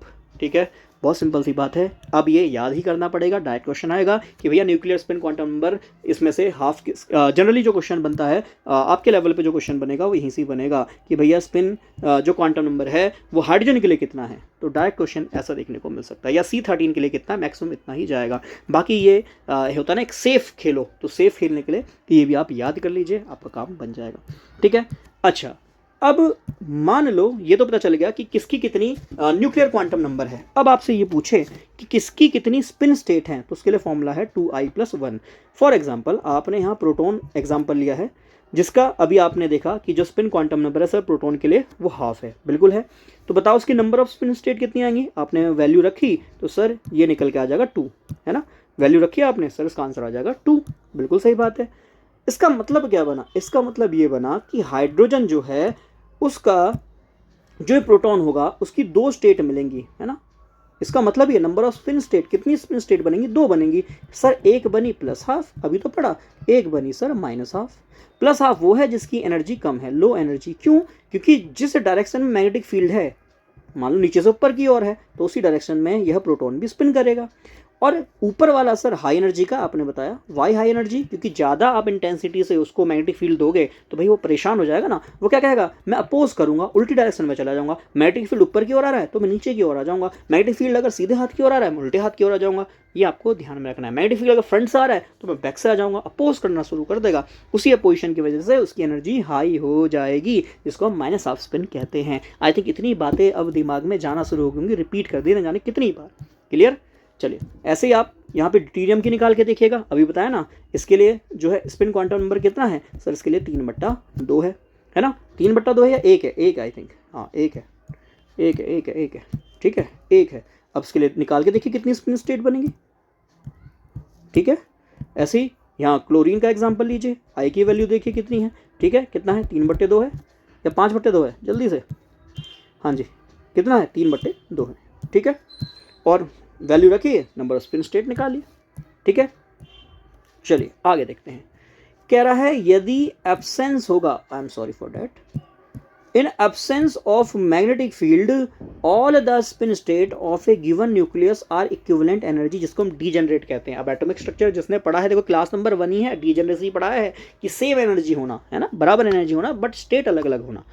तो आपने देखा अगर मैग्नेटिक फील्ड नहीं है तो सभी सेम स्टेट में होंगे, भाई ऑब्वियस बात है सेम स्टेट होंगी, या तो सारे ऐसी स्टेट में, हालांकि सारे ऐसी स्टेट में अलाइंड होते हैं, सेम स्टेट में अलाइंड होंगे। ठीक है, और आगे कह रहा है and in collection of atom, ठीक है, all the spin state should be almost equally populated, मैंने बताया बराबर होगा सब कुछ, with the same number of atom having each around spin, मतलब भैया सभी की जो स्पिन है वो एक ही डायरेक्शन होगी, सिंपल सी बात ही कहना चाह रहा है। अब बाकी सॉरी, एग्जाम्पल के तौर पे मैंने हाइड्रोजन का एग्जाम्पल लिया, आपको समझाया भी है कि आपके पास अगर प्रोटॉन है तो उसके लिए जो उसका न्यूक्लियर स्पिन क्वांटम नंबर है उसकी वैल्यू हाफ होगी।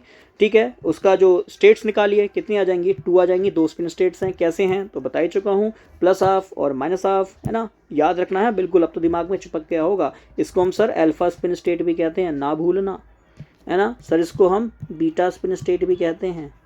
कैसे अल्फा से बीटा में जाता है सर, जैसे जैसे आप क्या बढ़ा रहे हो, अप्लाइड फील्ड को बढ़ा रहे हो, है ना, इंटेंसिटी को बढ़ा रहे हो, फील्ड को बढ़ाए जा रहे हो। तो भैया वो कह रहा है थम जाओ, परेशान ना करो, है ना, और परेशान करना शुरू करोगे तो मैं तुम्हें अपोज करना शुरू कर दूंगा। अपोज वाला माइनस हाफ है, हाई एनर्जी वाला है, जिसको हम बीटा स्पिन स्टेट भी कह रहे हैं। और अल्फा से बीटा कब जाएगा, जब सर आप इंटेंसिटी बढ़ाओगे। सर यही तो ये ग्राफ कह रहा है, यहाँ नो फील्ड, जैसे जैसे अपना फील्ड बढ़ाना शुरू करा ये गैप बढ़ना शुरू हो गया, ये देखो ये गैप बढ़ना शुरू हो गया, और ये गैप बढ़ना शुरू हो गया तो सर यहाँ पे अपोज होना शुरू हो गया, अल्फा स्पिन स्टेट बीटा में चेंज हो जाएगी, जिसको हम फ्लिपिंग कहेंगे। फ्लिपिंग का मतलब ही क्या है, फ्लिपिंग का मतलब ही है सिक्के की तरह पलट जाना।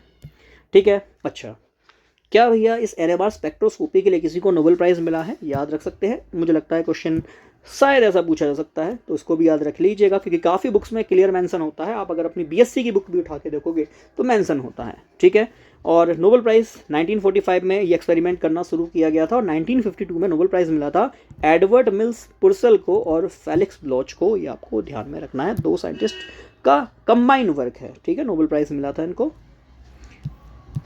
आगे अब है क्या, हमने देखा भैया क्या होगा, अब तक की बात समझो जल्दी से। हमने देखा भाई कि इलेक्ट्रोमैग्नेटिक रेडिएशन आएगी, है ना, इलेक्ट्रोमैग्नेटिक रेडिएशन आएगी और वो मैटर के साथ इंटरेक्ट करेगी। मैटर में भी किसके साथ इंटरेक्ट करती है, क्योंकि इलेक्ट्रोमैग्नेटिक रेडिएशन चार्ज पार्टिकल से निकल के आई है, तो वो चार्ज पार्टिकल से ही जाके बात करेगी। किससे बात करेगी, या तो इलेक्ट्रॉन या प्रोटॉन से। इस केस में तो प्रोटॉन से बात कर रही है ना, NMR में प्रोटॉन से बात कर रही है। कौन, इलेक्ट्रोमैग्नेटिक रेडिएशन। और हमने देखा कि जैसे जैसे वो बात कर रही है तो भैया वो अल्फा स्पिन स्टेट में था, और जैसे उसने एनर्जी अब्जॉर्ब करी वो बीटा स्पिन स्टेट में चला गया। ये बात बिल्कुल सेम है इलेक्ट्रॉन वाली, कि इलेक्ट्रॉन एनर्जी को एब्जॉर्ब करता है, लो स्टेट से हाई स्टेट में पहुंच जाता है। बट यहाँ पे बस चेंज इतना है कि हम जब सब एटॉमिक लेवल पे जाके देख रहे हैं, प्रोटॉन के पास अलग अलग स्टेट नहीं होती है, लो स्टेट और हाई स्टेट नहीं होती है। इसीलिए बस हम कहते हैं कि प्रोटॉन जो है वो अपोज करना शुरू करता है। अगर मेरी बात को, इस बात को समझ गए ना, बहुत बड़ी गहराई को समझ गए आप, बहुत बड़ी खाई को समझ गए, और यही बात अगर समझ में आती है तो बहुत सारे डायमेंशंस आपकी माइंड के खुल जाते हैं, और क्वांटम मैकेनिक्स और स्पेक्ट्रोस्कोपी को आप जोड़ना शुरू कर देते हो। यही वो टॉपिक है, यही वो बात है, यही वो कहते हैं ना, एक ऐसी बात जो 2 अलग अलग डायमेंशंस को जोड़ दे, और मेरी इसी बात ने जोड़ दिया कि इलेक्ट्रॉन के पास उसकी लो स्टेट, हाई स्टेट, अलग अलग स्टेट होती हैं, जो कि हमने याद कीजिए बोहर वाली इक्वेशन में भी पढ़ा था, है ना, कि भैया कैसे कैसे Lyman, Balmer, Paschen, Brackett, Pfund, ऐसे ऐसे सीरीज आती हैं। बट प्रोटॉन बसा हुआ है न्यूक्लियस में, छोटी सी जगह में, उसके पास ऐसी स्टेट्स नहीं होती हैं, इसलिए बस वो मैग्नेटिक फील्ड को अपोज करती है। अगर ये बात जिसके समझ में आई, मास्टर्स वाले बच्चों को समझ में आएगी ना, तुरंत कमेंट में लिखना हाँ जी सर ये बात हमारी समझ में आ गई। अगर वीडियो को यहाँ तक देखते हुए पहुँचो बिना बोर हुए, ये बहुत बड़ी बात कही है मैंने, समझना इस बात को।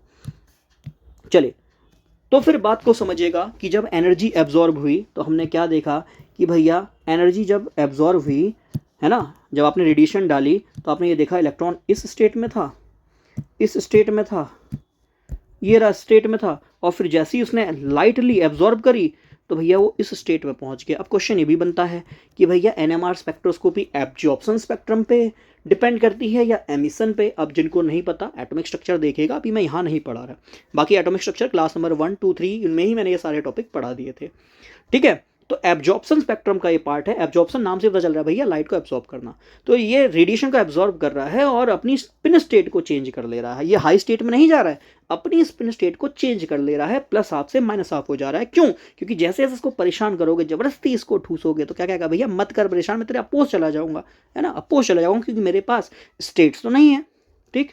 तो यही बात मैं आपसे कह रहा हूँ कि भैया ये मैग्नेटिक फील्ड है, जैसे जैसे आपने मैग्नेटिक फील्ड दिया तो उस मैग्नेटिक फील्ड देखो नीचे से ऊपर की ओर आ रही है, तो ऊपर से नीचे की ओर ये उसको जो है परेशान करना शुरू कर दे रहा है ना, क्योंकि भाई ऑब्वियस बात है अपोज करेगा, क्योंकि इसके पास स्टेट नहीं है एक्साइट हो जाए, तो इसलिए उसको बस अपोज करना शुरू कर देगा। और जैसे ही अपोज करना शुरू कर देगा हम देखेंगे भाई बिहेवियर में चेंज हो गया, और यही तो बात मैंने शुरू में लिखी थी कि भैया प्लस हाफ वाले बिहेवियर से माइनस हाफ में चला गया, है ना। यही बिहेवियर के चेंज को हम पढ़ते हैं एनएमआर में, किसके बिहेवियर को, प्रोटॉन के बिहेवियर को। यही बात मैं आपसे बार बार कह रहा हूँ, ठीक है।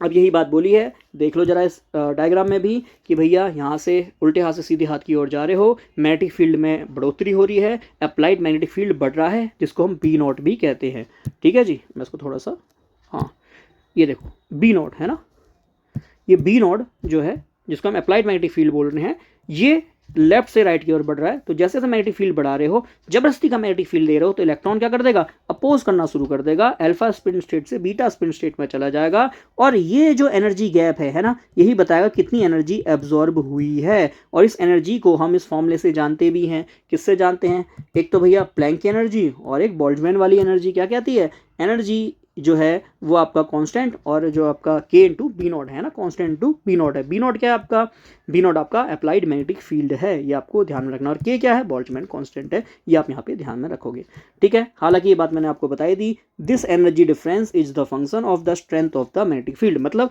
जितनी ज़्यादा मैग्नेटिक फील्ड आप प्रोवाइड करेंगे, है ना, उतना ही ये गैप बढ़ता हुआ चला जाएगा, ठीक है, उतना ही ज़्यादा गैप बढ़ता हुआ चला जाएगा। तो मैंने आपको क्या बताया कि एनर्जी किस पे डिपेंड करेगी, अप्लाइड मैग्नेटिक फील्ड पे। एनर्जी किस पे डिपेंड कर रही है सर, एनर्जी डिपेंड कर रही है अप्लाइड मैग्नेटिक फील्ड पे। जैसे जैसे आपने अप्लाइड मैग्नेटिक फील्ड बढ़ाया, वैसे वैसे ही तो ये एनर्जी का गैप बढ़ना शुरू हो गया, है ना। तो यही चीज़ आपने यहाँ पे आपने जानी है, ठीक है। इसको मैं हटा देता हूँ। तो हमने देखा एनर्जी जो है फंक्शन है, energy it is the function of क्या भाई, आपका B naught applied magnetic field. और हम जानते हैं एनर्जी जो है एच न्यू के बराबर भी होती है, एच प्लैंक का स्थिरांक है, जानते ही हैं, इसकी वैल्यू आपको पता होनी चाहिए। न्यू है frequency of the absorbed energy. और जहाँ पे गामा, सर ये गामा क्या चीज़ लाए, ये है मैग्नेटोगायरिक रेशियो। क्या होता है सर ये डिटरमाइन करता है कि एनर्जी कितनी डिपेंड करेगी मैग्नेटिक फील्ड पे, समझे। इसका मतलब क्या है कि भैया जैसे जैसे आप ये अप्लाइड मैग्नेटिक फील्ड बढ़ाते जा रहे हो, सर ये अप्लाइड मैग्नेटिक फील्ड जैसे जैसे बढ़ता हुआ चल रहा है, वैसे वैसे ये एनर्जी का गैप भी तो सर बढ़ता हुआ चल रहा है। तो आई नोड ये बताएगा, देखो अब आप तो कहोगे मान लो कोई बच्चा है वो केवल इतनी एनर्जी गैप का डाटा निकाल रहा है, किसी बच्चे ने और इंटेंसिटी बढ़ाई तो भाई वो इतनी एनर्जी गैप का डाटा निकाल रहा है, किसी बच्चे ने और इंटेंसिटी बढ़ाई तो इतनी एनर्जी गैप का डाटा निकाल रहा है। सर आप कहोगे इसका डाटा और इसका डाटा, तीनों का डाटा अलग लगाना है। क्यों? क्योंकि तीनों ने एनर्जी की अलग अलग वैल्यू रखी है। भाई आप ही किसी क्वेश्चन में 3 अलग अलग वैल्यू निकाल के देखो, रख के देखो, तो उनकी आंसर भी तो अलग अलग आएंगे। जब आंसर अलग अलग आएंगे तो सर हमें कैसे पता चलेगा कि कौन सा वाला गैप सही है। तो उसी गैप को, है ना, उसी चीज़ को फुलफिल करने के लिए हमने ये जो आपका गामा है, जिसको हम मैग्नेटोगायरिक रेशियो कह रहे हैं, ये हमने यहाँ पे इस फॉर्मूले को डिराइव किया। कैसे डिराइव करा, क्या फॉर्मूला है, आपको याद रखना चाहिए, ठीक है, एग्जाम में आपको हेल्प कर सकता है अगर क्वेश्चन आएगा। तो गामा जो मैग्नेटो गायरिक रेशियो है कि अलग अलग बच्चे अलग अलग रीडिंग ले रहे हैं, तो जब वो एनर्जी वाली क्वेश्चन में वैल्यू पुट करेंगे सर उनके आंसर भी तो अलग अलग आएंगे। तो ऐसा रेशियो बना दिया कि भाई आप किसी भी एनर्जी गैप को लें तो कैसे लेना है कि आपको मैग्नेटिक मोमेंट को डिवाइड करना है एंगुलर मोमेंटम से, ठीक है। मैग्नेटिक मोमेंट को एंगुलर मोमेंटम से डिवाइड करेंगे तो सभी की गामा की जो वैल्यू है वो फिक्स आ जाएगी। कितनी आएगी अभी मैं आपको बताऊंगा अभी। हालांकि गामा का एक और फॉर्मूला है 2 पाई न्यू अपॉन में आई, ठीक है, जहां पे न्यू आपका मैग्नेटिक मोमेंट है, आई आपको थोड़ी देर पहले ही मैंने बताया था, ठीक है।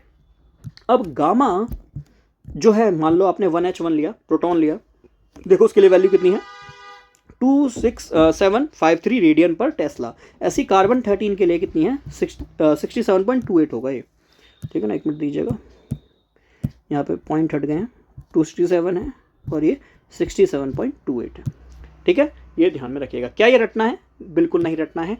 गामा क्या है इसका डायरेक्ट फॉर्मूला आ सकता है, ये दिमाग में रखिएगा जो आपको मेन बात बता रहा हूँ। क्या ये भी रटना है, देखो रीडिंग दिमाग में रख सकते हो पर रटने के लिए नहीं बोलूँगा, क्योंकि इतना रटने वाला पेपर भी नहीं आना चाहिए, क्योंकि भैया एनएमआर में बहुत कुछ है, बहुत क्वेश्चन बनाए जा सकते हैं। बेशक आपके इसमें 1H1 ही है पर बहुत क्वेश्चन यहाँ से बन सकते हैं, ठीक है ना। किसी भी एटम मॉलिक्यूल को उठा लो, उसका एनएमआर का डाटा वहाँ पे ड्राइव कराना शुरू कर दो, तो भैया बहुत क्वेश्चन बन सकते हैं। इतने पे ही अगर एग्जामिनर डिपेंड आपका है ना, तो भाई मान के चलो एग्जामिनर बस शुरू के ही टॉपिक पूछना चाह रहा है और उसी में खुद को मान के चल रहा है भैया बहुत बढ़िया मैंने पेपर बनाया, ठीक है। खैर आगे देखते हैं।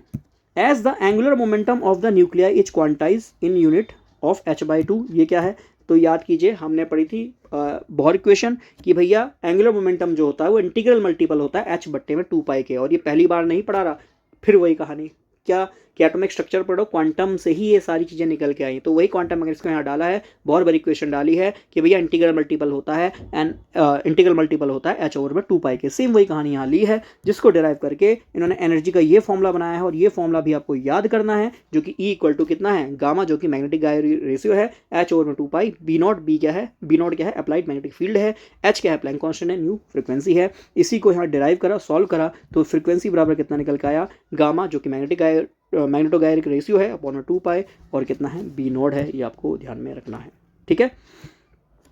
चलिए अब एक और मेन बात कह रहा है फॉर प्रोटॉन, एनएमआर पढ़ रहे हैं भैया, प्रोटॉन की ही बात कर रहे हैं, जैसे हम प्रोटॉन के बारे में ही जान रहे हैं। कह रहा था applied magnetic field strength of approx 1.41 Tesla. इसका मतलब समझे क्या कि सर अगर आप बात कर रहे हैं कि इलेक्ट्रॉन फिर मेरे मुंह से निकला, आई am sorry for that, proton जो स्पिन जिसकी प्लस हाफ है, मजे में है अभी, है ना, आप कितना मैग्नेटिक फील्ड दो कि ये माइनस हाफ में चले जाए, इसकी स्पिन चेंज हो जाए, और जैसी स्पिन चेंज हो जाएगी हम कहेंगे सर बिहेवियर में चेंज आ गया, बिहेवियर में चेंज आ गया, वही डाटा देगा। कैसे डाटा देगा ये तो समझेंगे, बट फिलहाल इतनी बात तो हमें समझ में आई। कह रहा है कि अगर आपको इलेक्ट्रॉन फिर sorry for that electron word आ रहा है, प्रोटॉन की अगर स्पिन चेंज करनी है तो कितना मैग्नेटिक फील्ड का फोर्स देना पड़ेगा, याद है टेस्ला, मैग्नेटिक फील्ड का फोर्स कितना देना पड़ेगा, 1.41 टेस्ला देना पड़ेगा। और जब आप इतना टेस्ला का फोर्स मैग्नेटिक फील्ड का प्रोवाइड कर रहोगे तो उसकी एनर्जी कितनी बनेगी, 2 यहाँ से कहाँ गायब हो रहा है भैया, 2.39 × 10⁻⁻5 किलो जूल पर मोल। अब समझे क्या कि सर ये जो एनर्जी गैप है, अगर इसमें आप जो magnetic field external magnetic field है, अगर ये 1.41 टेस्ला का दे दो, बी नॉट की वैल्यू इतनी दे दो, तो जो एनर्जी है इसकी वैल्यू कितनी आएगी, 2.31 × 10⁻5 किलो जूल आएगी। अब देखो हमने एनर्जी की टर्म में भी निकाल दिया कि अगर मुझे फ्लिपिंग करानी है, और मान लो मैंने फ्लिपिंग करानी है, और जो मैंने आपका एक्सटर्नल मैग्नेटिक फील्ड है उसकी वैल्यू 1.41 टेस्ला है, मतलब इतना मैग्नेटिक फील्ड दिया है, तो कितनी एनर्जी जनरेट होगी, इतनी एनर्जी जनरेट होगी, उस एनर्जी जनरेशन से अल्फा स्पिन स्टेट वाला जो प्रोटॉन है वो बीटा स्पिन स्टेट में चला जाएगा, मतलब अपोज करना शुरू कर देगा। मतलब मिनिमम इतनी एनर्जी चाहिए कि भाई मैं उस प्रोटॉन को अपोज करा दूं, उस प्रोटॉन को अपोज कराने के लिए मिनिमम एनर्जी भी पता चल गई। ये मैंने क्या करा, वैल्यूज पुट करके आंसर फाइंड कर लिया। क्लियर है? तो देखो आप चाहे तो यहाँ पे वैल्यू पुट करके कर सकते हैं सारी वैल्यू, बट मैंने ये सब कुछ सॉल्व करा के, हालांकि मैंने तो ये वाली वैल्यू सारी बुक से जो है कभी याद करी थी और वो मैंने यहाँ पे आपके सामने लिख दी है। ठीक है, ये समझने के लिए है कि भैया 1.41 टेस्ला का अगर आप magnetic field, external magnetic field दे रहे हो, तो भैया वहाँ पे कितनी एनर्जी बन गई होगी, 2.39 10⁻⁵ किलो जूल पर मोल एनर्जी बन गई होगी, और वो जो इलेक्ट्रॉन है वो फ्लिप हो गया होगा। इतनी एनर्जी हमें यहाँ मिल गई कि इलेक्ट्रॉन फ्लिप हो गया होगा। ठीक है, चलिए, तो for a radiation of frequency 60 megahertz, और जो फ्रिक्वेंसी वो कितने की होनी चाहिए, 60 मेगाहर्ट्ज की होनी चाहिए, और which lies in radio frequency region of electromagnetic radiation, ये बात मैं आपको बता ही चुका हूँ। चलिए आगे आते हैं, मैकेनिज्म ऑफ एब्जॉर्प्शन या फिर रेजोनेंस, कैसे होता है यह रेजोनेंस, यह बात को समझनी है। तो मैंने बताया रेजोनेंस का मतलब क्या है कि भैया रेडिएशन आई, कैसे आई, चार्ज पार्टिकल से निकल के आई। वह रेडिएशन किससे आके मिल रही है, सब एटॉमिक पार्टिकल से मिल रही है, प्रोटॉन या इलेक्ट्रॉन से, पर हम एनएमआर में प्रोटॉन की बात करेंगे। तो प्रोटॉन से निकल के आई, प्रोटॉन से बात करेगी, और जैसे उनके बीच में सलाह सहमति हो जाएगी, है ना, उनका शादी हो जाएगी, तो भैया वो रेजोनेंस करना शुरू कर देंगे। सेम कहानी है। अब बात को समझते हैं technically. Proton absorbs energy because they being precess और वोबल करना या प्रीसेस करता है, कैसे करता है, बात को समझिएगा। देखो भैया, ये है आपका प्रोटॉन, ये क्लॉकवाइज घूम रहा है, कब, जब ये अपनी ग्राउंड स्टेट ही कहूँगा बेसिकली, हालांकि मैं फिर भी कह रहा हूँ कि यहाँ पे प्रोटॉन के केस में स्टेट्स नहीं होती हैं, क्योंकि बहुत छोटे एरिया में होता है, वहाँ पे स्टेट्स नहीं होती हैं, बस वो अपोज कर रहा है, इसी चीज़ को हम यहाँ पे समझते हैं। जनरली बात को समझिएगा कि भैया ये जो आपका प्रोटॉन है घूम रहा है, अच्छा खासा मैग्नेटिक फील्ड अभी इसको धीरे धीरे मिल रहा है, धीरे धीरे घूम रहा है, कैसे घूम रहा है, प्लस हाफ स्पिन स्टेट में घूम रहा है, लो एनर्जी स्पिन स्टेट में घूम रहा है। अब ये घूमेगा, जिसको घूमने को हम कहेंगे प्रीसेस और वोबल करना। अब क्या है कि मैं मैग्नेटिक फील्ड की इंटेंसिटी को बढ़ा दूं, मान लो मैग्नेटिक फील्ड दिया है, इसकी इंटेंसिटी को धीरे धीरे बढ़ाए जा रहा हूँ, मान लो 0 टेस्ला, फिर 0.01 टेस्ला, है ना, फिर 0.1 टेस्ला, 0.2 टेस्ला, 3 टेस्ला, 4 टेस्ला, तो धीरे धीरे इलेक्ट्रॉन तेज घूमना शुरू कर देगा, उसका घूर्णन, प्रिसीशन, वोबलिंग होना तेज तेज हो जाएगा। ऐसे समझो कि आपने एक लट्टू को रस्सी में बांधा है, बिल्कुल लट्टू वाला एग्जाम्पल ही है, और अभी टॉप वाला एग्जाम्पल भी इसको काफ़ी बुक में पढ़ेंगे कि लाइक अ टॉप की तरह, लट्टू की तरह घूमेगा, काफ़ी बुकों में ये बात लिखी है। ठीक है, तो जैसे आपने सोचो एक लट्टू को रस्सी से बांधा, और रस्सी को जितनी टाइट आप बांधते हैं, सोचते हैं कि भैया जितनी तेज फेंकूंगा लट्टू उतनी तेज घूमेगा, और ये बात फैक्ट भी है ना, जितनी तेज आप फेंकते हैं, जितना टाइट बांध के फेंकते हैं, उतना तेज वो लट्टू घूमता है। सेम कहानी है भैया, आप मान लो पहले धीरे से लट्टू को लपेटा और धीरे से फेंक रहे हैं, लट्टू धीरे धीरे घूमेगा, उसका प्रिसीशन या वोबलिंग बहुत धीरे धीरे होगी, और उसको और फोर्स से फेंकेंगे, रस्सी को और टाइट बांध के और फोर्स से फेंकेंगे, तो उसका वोबलिंग या प्रिसीशन और जोर से होगा क्या नहीं। तो जैसे जैसे आप इंटेंसिटी बढ़ाएंगे, है ना, मैग्नेटिक फील्ड बढ़ाएंगे, वैसे वैसे यहाँ पे जो ये घूमना है, इसका वोबलिंग करना है, प्रिसीशन करना है, ये बढ़ता रहेगा। क्लियर? और ये वोबल करता करता ऐसे देखो घूमता घूमता, मैंने इसको मिटा के एक बार फिर से समझाता हूँ। ये देखो, मैं इसको मिटा देता हूँ और फिर समझाता हूँ। ये आपका प्रोटॉन अभी मैग्नेटिक फील्ड की डायरेक्शन में, क्योंकि ये देखो मैग्नेटिक फील्ड नीचे से आ रही है, तो ये भी ऊपर की ओर है, मतलब मैग्नेटिक फील्ड ऊपर की ओर जा रही है, तो उसका डायरेक्शन भी ऊपर की ओर है। क्यों? क्योंकि अभी अपनी नॉर्मल वाली स्टेट में है। ठीक है, अब ये घूम रहा है, धीरे धीरे घूम रहा है, आप क्या कर रहे हो, फील्ड को बढ़ाए जा रहे हो, बढ़ाए जा रहे हो, बढ़ाए जा रहे हो, तो भाई और जोर से घूमेगा। अब ये घूमता घूमता देखो ऐसे पलट जाएगा। क्यों? क्योंकि आप इंटेंसिटी बढ़ा रहे हो, बताया ना, मैग्नेटिक फील्ड बढ़ाओगे तो ये घूमना शुरू करेगा, और एक टाइम ऐसा आएगा घूमता घूमता ये एक्सटर्नल मैग्नेटिक फील्ड को अपोज करना शुरू कर देगा। क्यों? क्योंकि एक्सटर्नल मैग्नेटिक फील्ड ऊपर की ओर आ रही है कि नीचे की ओर आ रहा है, एक्सटर्नल मैग्नेटिक फील्ड सीधे हाथ की ओर से आ रही है कि उल्टे हाथ की ओर से आ रहा है ना, अपोज करना शुरू कर देगा किसी भी डायरेक्शन में, जरूरी नहीं है, ये तो बस हम स्टैंडर्ड मान के चलते हैं, बुक में जनरली ऐसे दिया होता है कि नीचे से ऊपर की ओर लग रहा है, तो फिर हम कहते हैं जो आपका प्रोटॉन है उसका स्पिन उल्टी डायरेक्शन में हो जाएगा। भाई ऐसा कुछ नहीं है, लेफ्ट और राइट भी मान सकते हो, टॉप बॉटम मान सकते हो, फ्रंट बैक मान सकते हो, ये आपकी इच्छा है, आपकी समझ है। ठीक है, तो हमने क्या देखा भाई, घूमना शुरू करा, ऐसा घूमना शुरू करेगा कि भैया एक टाइम ऐसा होगा कि मैग्नेटिक फील्ड को अपोज करना शुरू करेगा। तो याद कीजिए, अगर 60 मेगाहर्ट्ज का मैंने आपका डिवाइस लिया है, जिसमें 1.41 टेस्ला की आपकी मैग्नेटिक फील्ड दी है, एक्सटर्नल मैग्नेटिक फील्ड दी है, तो भैया यहाँ पे ये घूमने में, है ना, उल्टा होने में कितनी एनर्जी लगी, तो 2.39 10⁻⁵ किलो जूल एनर्जी लगी। तो हर टर्म में देख लिया, टेस्ला की टर्म में देख लिया, है ना, फ्रीक्वेंसी की टर्म में देख लिया कि 60 मेगाहर्ट्ज का मैं जो आपका रेडियो फ्रीक्वेंसी ले रहा हूँ, और साथ में क्या देखा सर, एनर्जी भी देख ली। तीन चीज़ों को हमने कंबाइन कर लिया, मैग्नेटिक फील्ड है तो टेस्ला, एनर्जी है तो एनर्जी को भी कंबाइन कर लिया, और साथ में हमने क्या निकाला सर, साथ में हमने यहाँ पे फ्रीक्वेंसी भी निकाल दी, है ना, 60 मेगाहर्ट्ज की मैं यहाँ पे फ्रीक्वेंसी दे रहा हूँ। आई थिंक इतनी बातें दिमाग में जाना शुरू हो रही होंगी धीरे धीरे।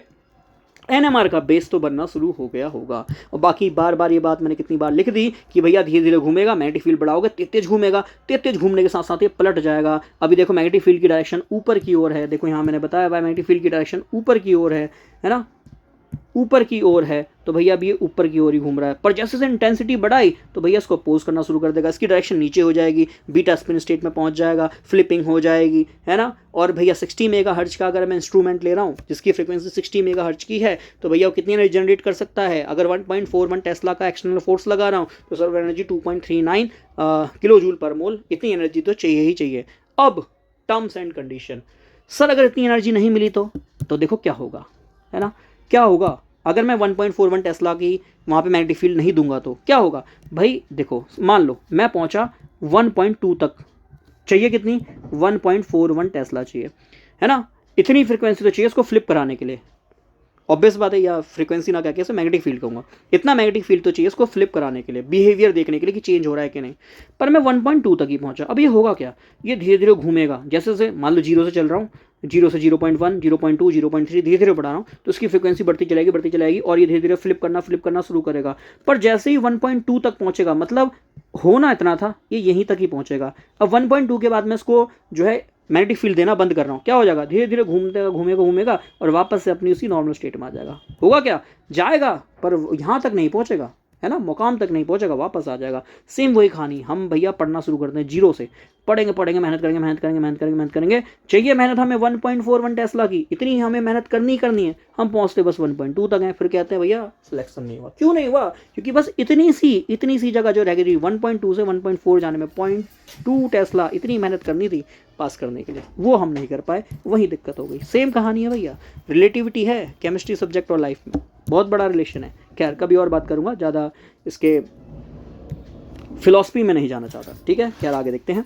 When a magnetic field is applied, the nucleus begin to precess about its own axis, बताया ना, अपनी एक्सिस पे घूमना शुरू कर देगा और एक टाइम ऐसा होगा कि पलट जाएगा, उल्टा जाके खड़ा हो जाएगा मैग्नेटिक फील्ड के, off spin with angular frequency omega, और इस फ्रीक्वेंसी को लार्मर फ्रीक्वेंसी कहते हैं। एग्जाम में डायरेक्ट क्वेश्चन आ सकता है कि लार्मर फ्रीक्वेंसी क्या है भैया, तो भैया अपने चारों ओर जो घूम रहा है ना, और इंटेंसिटी ऑफ मैग्नेटिक फील्ड जैसे बढ़ाओगे तो ये फ्रीक्वेंसी बढ़ती चली जाएगी, ओमेगा एंगुलर फ्रीक्वेंसी बढ़ती हुई चली जाएगी। What is angular frequency, angle में घूमना शुरू कर रहा है। कैसे एंगल में घूम रहा है, पहले ऐसे घूम रहा था, फिर धीरे धीरे इस एंगल में चला गया, है ना, जैसे फील्ड बना रहा हो, फिर ऐसे चला गया, फिर कुछ टाइम बाद उल्टा हो गया। वो कब होगा, मैंने बताया मिनिमम कितना हमें वहाँ पे मैग्नेटिक फील्ड चाहिए, उतना तो चाहिए।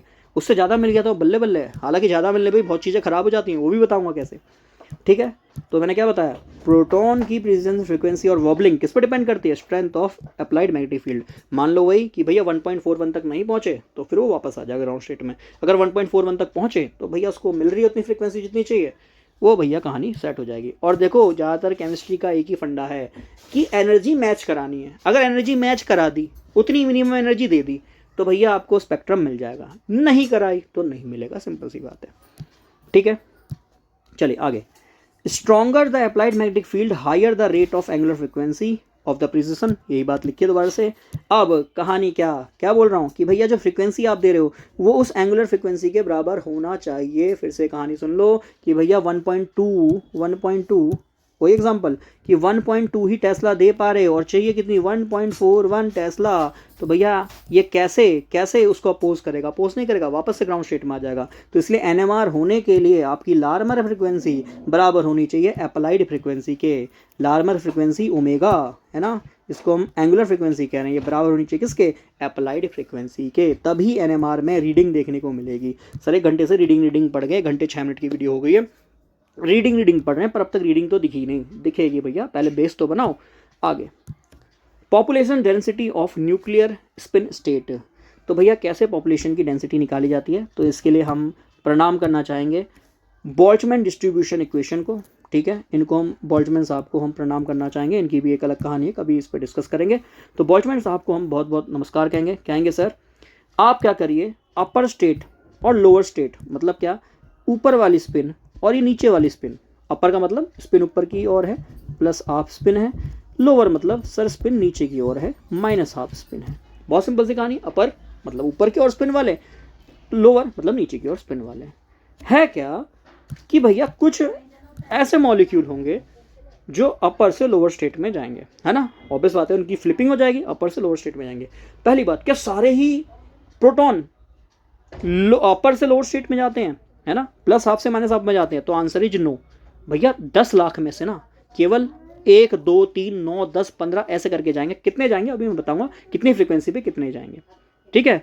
हालांकि कैसे निकालेंगे पॉपुलेशन डेंसिटी? पॉपुलेशन डेंसिटी का मतलब समझ में आया क्या, कि सर प्लस हाफ स्पिन वाले कितने हैं, अपर मतलब ऊपर की ओर वाले, लोअर मतलब माइनस हाफ स्पिन वाले कितने हैं, उनका जो रेशियो है ये, हालांकि बोल्ट्जमैन डिस्ट्रीब्यूशन इक्वेशन है, इसको ऐसे ही हम डिटरमाइन करते हैं। ये बराबर होती है ई एक्सपोनेंशियल की पावर माइनस डेली अपॉन में के बी टी। के बी बोल्ट्जमैन कॉन्स्टेंट है, T is the temperature in kelvin, और डेली की वैल्यू हम जानते हैं एच न्यू होती है। ये बात मैंने साइड में लिखी भी है, तो भैया आप देख सकते हैं एच न्यू एन अपर मतलब प्लस हाफ स्पिन वाले बट्टे में N lower minus half spin वाले बराबर होगा कितना, ई की power minus h nu upon में के बी टी। अब ये क्या है, ये पॉपुलेशन डेंसिटी निकालने का तरीका है इन क्वांटम मैकेनिक्स। छोटे लेवल पे अगर आपको पॉपुलेशन डेंसिटी निकालनी है तो बोल्ट्जमैन भैया को याद करना, ये एक ही जगह पे नहीं लगता, बहुत जगह पे ये फॉर्मूला आपका लगता है, ठीक है। चलिए आर, ये एच है भैया, आर नहीं है, कैसे पॉइंट्स यहाँ से गायब हो गए, 6.6 है, ठीक है, और ये है 1.3, ठीक है जी, पॉइंट डेसिमल गायब हो गए। खैर 1.3 × 10⁻23 जूल पर केल्विन पर मोल, के बी की वैल्यू होती है, टेम्परेचर केल्विन में होता ही है, डेली बताया एनर्जी का डिफरेंस, वी न्यू आपकी ऑपरेटिंग फ्रीक्वेंसी है, ठीक है। अब है क्या कहानी, सर ऐसा देखा गया कि यदि आप 60 मेगाहर्ट्ज फ्रीक्वेंसी, है ना, 60 मेगाहर्ट्ज, पहली बात तो दिमाग में ये बात आनी चाहिए, इतनी हाई मेगाहर्ट्ज में फ्रीक्वेंसी दी है। जब फ्रीक्वेंसी बहुत ज़्यादा ऐसे मेगाहर्ट्ज में होती है तो इससे भी समझ में आता है कि सर हम रेडियो फ्रीक्वेंसी रीजन की बात करें, थोड़ा बहुत भी साइंस अगर पढ़ा हुआ याद है ना, इतना तो याद होगा कि अगर हाई फ्रीक्वेंसी है तो हम रेडियो वेव में होंगे, क्योंकि रेडियो वेव्स बहुत लंबी लंबी फ्रीक्वेंसीज में ट्रेवल करती हैं, है ना। अच्छा, कह रहा 60 मेगाहर्ट्ज का मेरा डिवाइस है, 25 डिग्री सेल्सियस पे काम कर रहा है, 298 केल्विन पे काम कर रहा है।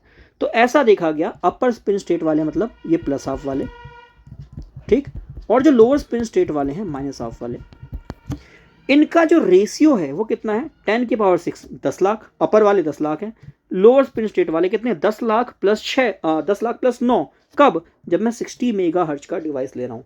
तो कहने का मतलब क्या है कि भैया टोटल मेरे पास 10 लाख प्रोटॉन थे, एक एटम के पास 10 लाख प्रोटॉन थे, एटम नहीं कहूँगा, आई एम सॉरी, एक मॉलिक्यूल कहूँगा, एक एटम के पास तो 10 लाख हो ही नहीं सकते, एक एटम के पास तो मैक्सिमम 118 हो सकते हैं ना प्रोटॉन, हाँ, क्योंकि 118 एलिमेंट डिस्कवर्ड अब तक। खैर, या कुछ थोड़े बहुत ज़्यादा मान लो, क्योंकि भैया हमारे पास दुनिया भर के क्या हैं, दुनिया भर के हमारे पास न्यूक्लियस हैं, है ना, या मैं जिसको आपका आइसोटोप्स भी कह सकता हूँ।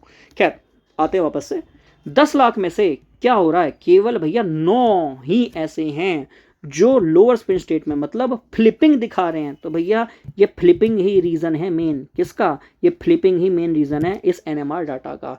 तो 10 लाख में से 10⁶ को हम क्या कहते हैं भैया, मेगा कहते हैं ना, मेगा, या क्या कहते हैं, मिलियन, है ना, ये वर्ड बढ़िया रहेगा, million, not mega, million, million.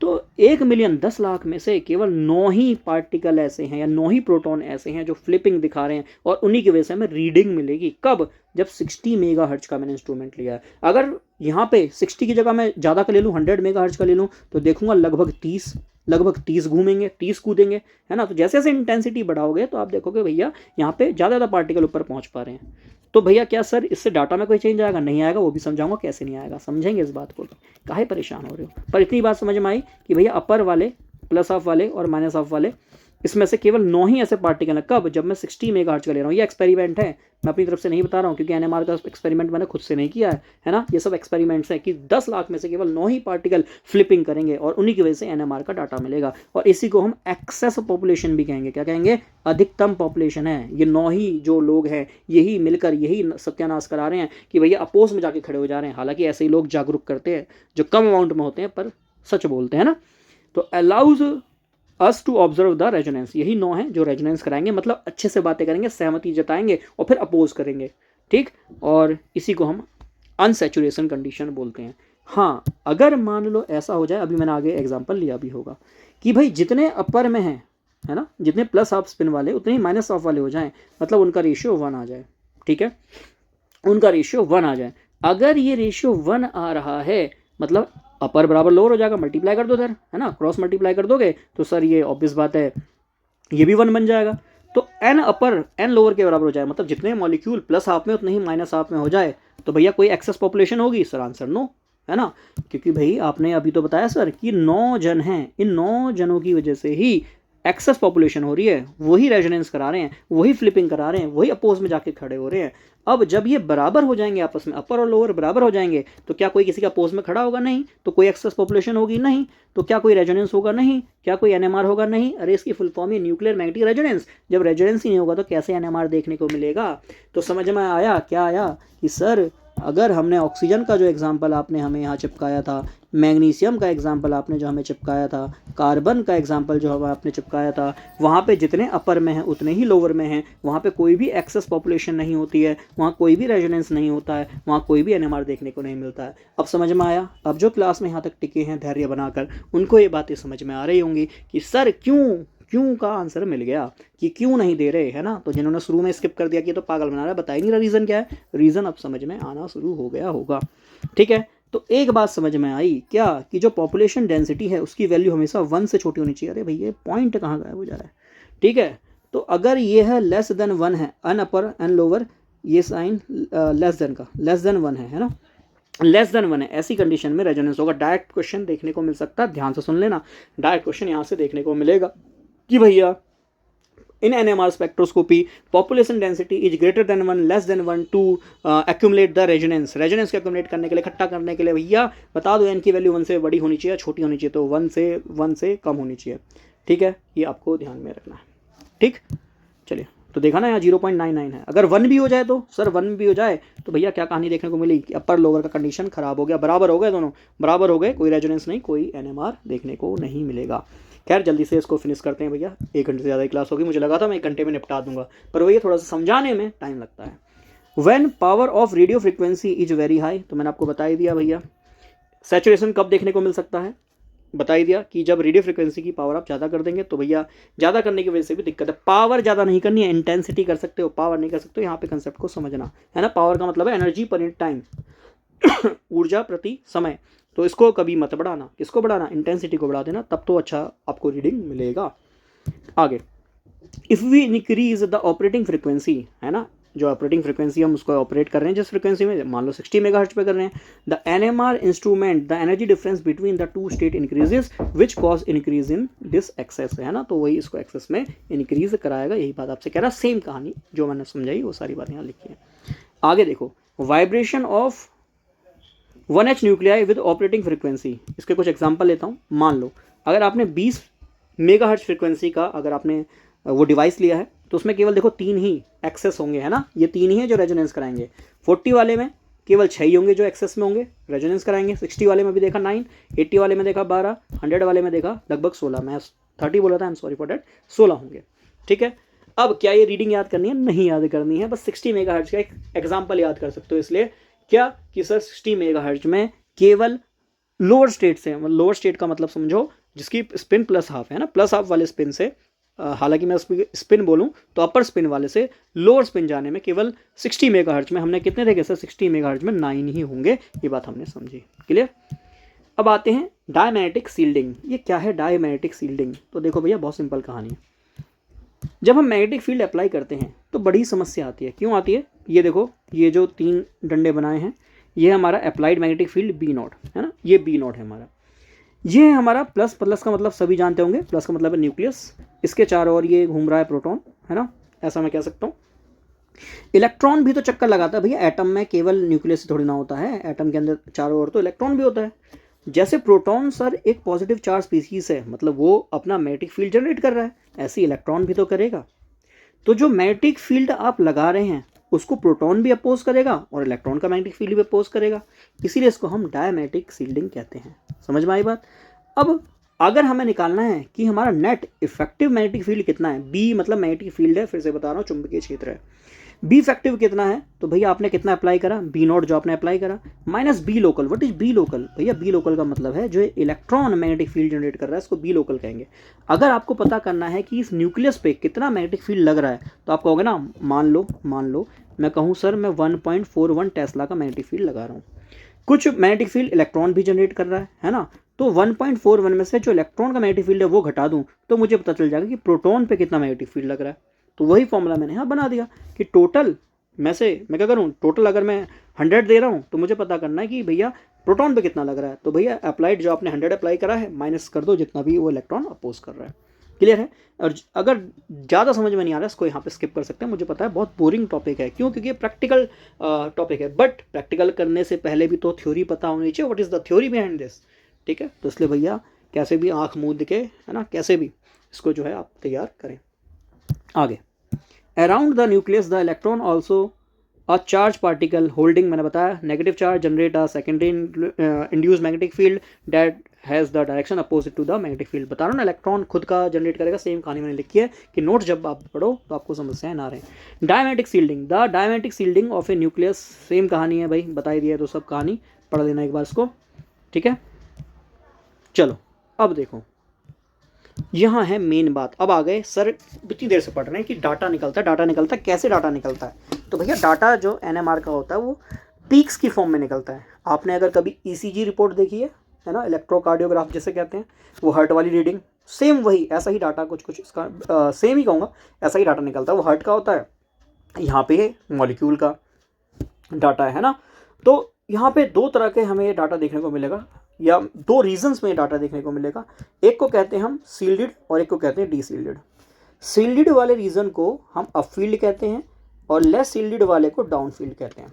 ठीक है, डाउन फील्ड, या इसको लेस सील्ड की जगह मैं डी सील्डेड भी लिख दूं तो कोई दिक्कत नहीं है, डी फॉर डाउन, है ना, D for down, D for D shielded, तो वो भी कोई दिक्कत नहीं है। डी सील्डेड भी कह सकता हूँ और डाउन भी कह सकता हूँ।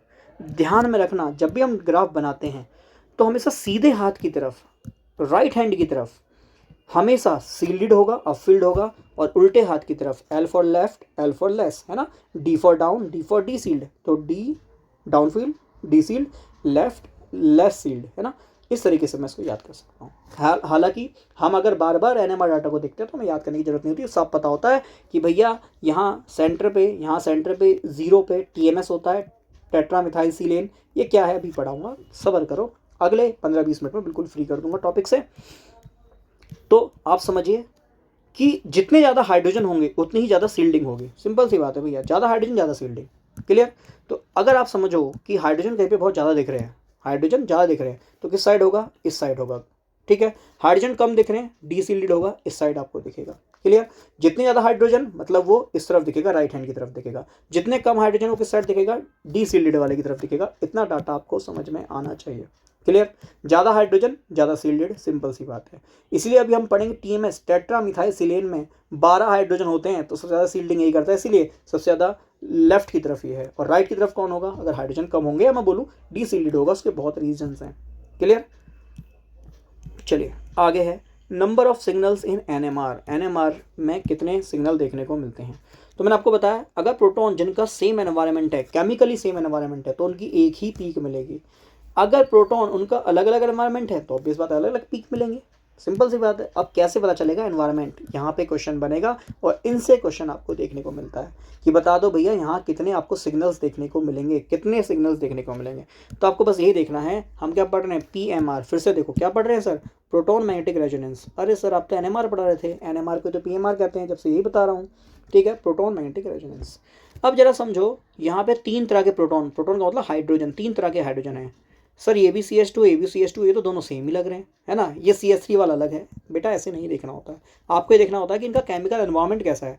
इस CH2 के साथ Br है, ये Br एक अलग सा एनवायरनमेंट बना देगा इस हाइड्रोजन के लिए। वाई, क्योंकि डायरेक्टली कनेक्ट हो रहा है। ये Br इस पर थोड़ा कम एनवायरनमेंट बनाएगा, मतलब ये डिफरेंट टाइप का हाइड्रोजन हो गया। ये CH3 बिल्कुल दूर है तो इसका अलग एनवायरनमेंट होगा, है ना। ज़्यादा क्लोज होगा तो भाई इसका एनवायरनमेंट अलग होगा, थोड़ा दूर होगा तो एनवायरनमेंट अलग होगा। CH3 से दूर है, इसका अलग होगा। तो कितने तरह के सिग्नल मिलेंगे सर, एक इन दोनों हाइड्रोजन का, एक इन दोनों हाइड्रोजन का, एक इन तीनों हाइड्रोजन का। तो टोटल सर यहाँ पे 3 सिग्नल मिलेंगे। कितने सिग्नल मिलेंगे, 3 मिलेंगे। यहाँ देखो सर ये Br है, ये Br से ये हाइड्रोजन एक अलग एनवायरनमेंट बना रहा है। अब इधर वाला CH3 देखो और इधर वाला CH3 देखो, सर क्या है दोनों CH3 अलग अलग है, नहीं भाई सर ये CH3 भी Br से उतना ही इन्फ्लुएंस हो रहा है जितना ये CH3 हो रहा है। दोनों बराबर डिस्टेंस पे है ना, दोनों पे बराबर का इसका फील्ड लगेगा।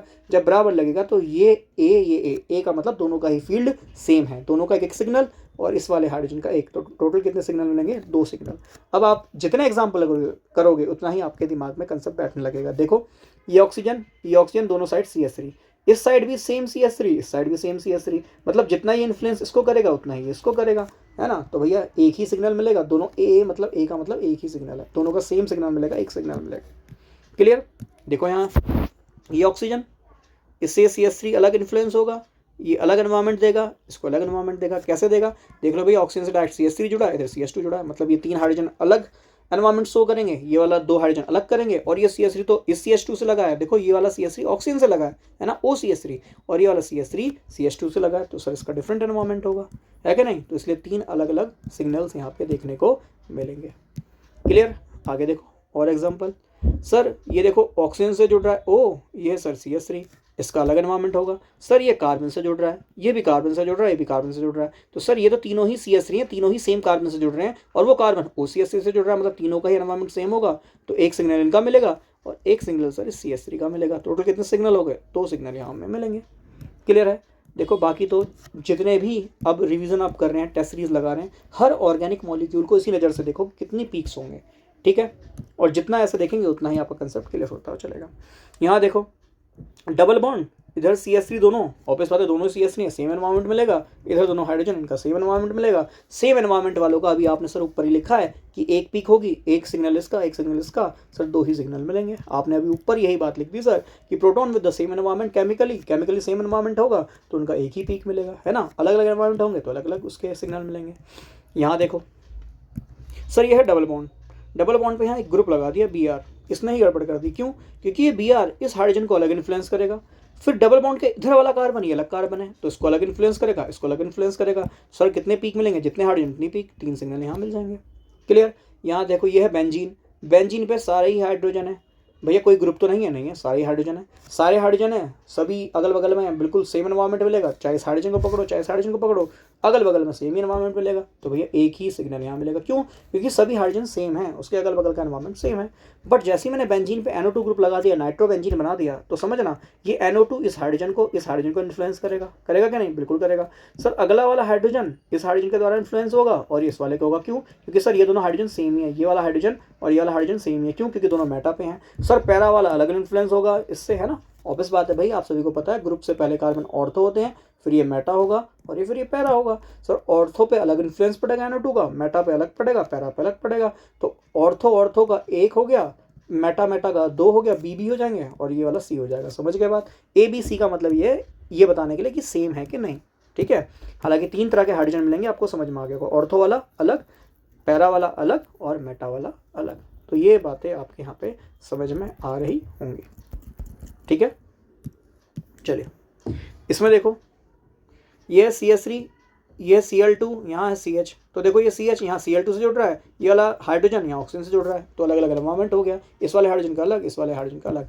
ओवरऑल बात क्या समझनी है, फिर से देखो आपको ये चेक करना है कि सर PMR NMR में हमें हाइड्रोजन का केमिकल एनवायरनमेंट देखना है कि उसके चारों ओर कैसे लोग हैं। अगर एक जैसे लोग हैं तो वहाँ एक ही सिग्नल मिलेगा, अलग अलग लोग हैं तो सर अलग अलग सिग्नल मिलेगा। ये आपको कब पता चलेगा, कैसे पता चलेगा। काफ़ी बच्चों को मैं आएगा जो फर्स्ट टाइम पढ़ रहे हैं कि सर हमें कैसे पता चलेगा। बेटा जी क्वेश्चंस लगाओ, जितने क्वेश्चन लगाओगे ऑब्वियस बात है उतना समझ बढ़ती हुई चली जाएगी। ये तो कुछ ही एग्जाम्पल लेते हैं, आप और एग्जाम्पल चाहते हैं तो आप मुझे टेलीग्राम पे जो है मैसेज भी कर सकते हैं, मैं वहाँ भी आपकी हेल्प कर दूँगा, ठीक है। अब आगे आते हैं कि सर ऐसे हाइड्रोजन वाले तो जितने ऑर्गेनिक मॉलिक्यूल है उतने ही कंपाउंड होंगे, और जोनाथन क्लेडन जैसी किताब हमें कहती है कि अब तक 10⁻61 मॉलिक्यूल्स फाइंड हो चुके हैं, है ना। ऑर्गेनिक इनऑर्गेनिक सारे मिला के इतने मॉलिक्यूल डिटेक्ट हो चुके हैं, तो सर सभी का हाइड्रोजन का अलग अलग रीज़न होगा, है ना। तो फिर सर हम किसको रेफरेंस मान के चलें। देखो सिंपल सी बात है, साइंस चलती है रेफरेंस पे कि ए के रेस्पेक्ट में बी ने कितना काम करा है, बी के रेस्पेक्ट में ए कितना काम करा, यही रेफरेंस को हम मान के चलते हैं। जैसे सोलर सिस्टम पढ़ना है तो सन को रेफरेंस मानते हैं, है ना। ऐसे ही हर चीज़ को पढ़ने के लिए साइंस में एक रेफरेंस माना जाता है। ऐसे NMR को पढ़ने के लिए एक रेफरेंस कंपाउंड लिया गया, ऐसा कंपाउंड जिसपे सबसे ज़्यादा सील्डेड, जैसे समझ लो सील्डेड का मतलब सबसे ज़्यादा हाइड्रोजन होंगे। पढ़ाया था ना, सील्डेड वाला अपफील्ड होगा, डीसील्डेड वाला डाउनफील्ड होगा। सील्डेड वाले को सीधे हाथ की तरफ रखेंगे, डीसील्डेड वाले को उल्टे हाथ की तरफ रखेंगे, लेफ्ट फील्ड वाले को डीसील्ड वाले को, है ना, लेफ्ट डीसील्ड डाउनफील्ड एक साथ रखेंगे उल्टे हाथ की तरफ। और राइट हैंड पे किसको रखेंगे? जो ज़्यादा सील्डेड होगा। सील्डेड कौन ज़्यादा होगा? जिस पे जितने ज़्यादा हाइड्रोजन होंगे। ये जो टेट्रामिथाइल सीलेन है ना पिताजी, इस पे देखो पहली बार इसका स्ट्रक्चर पता होना चाहिए। सीलेन मतलब सिलिकन है, टेट्रामिथाइल मतलब 4 CH3 है।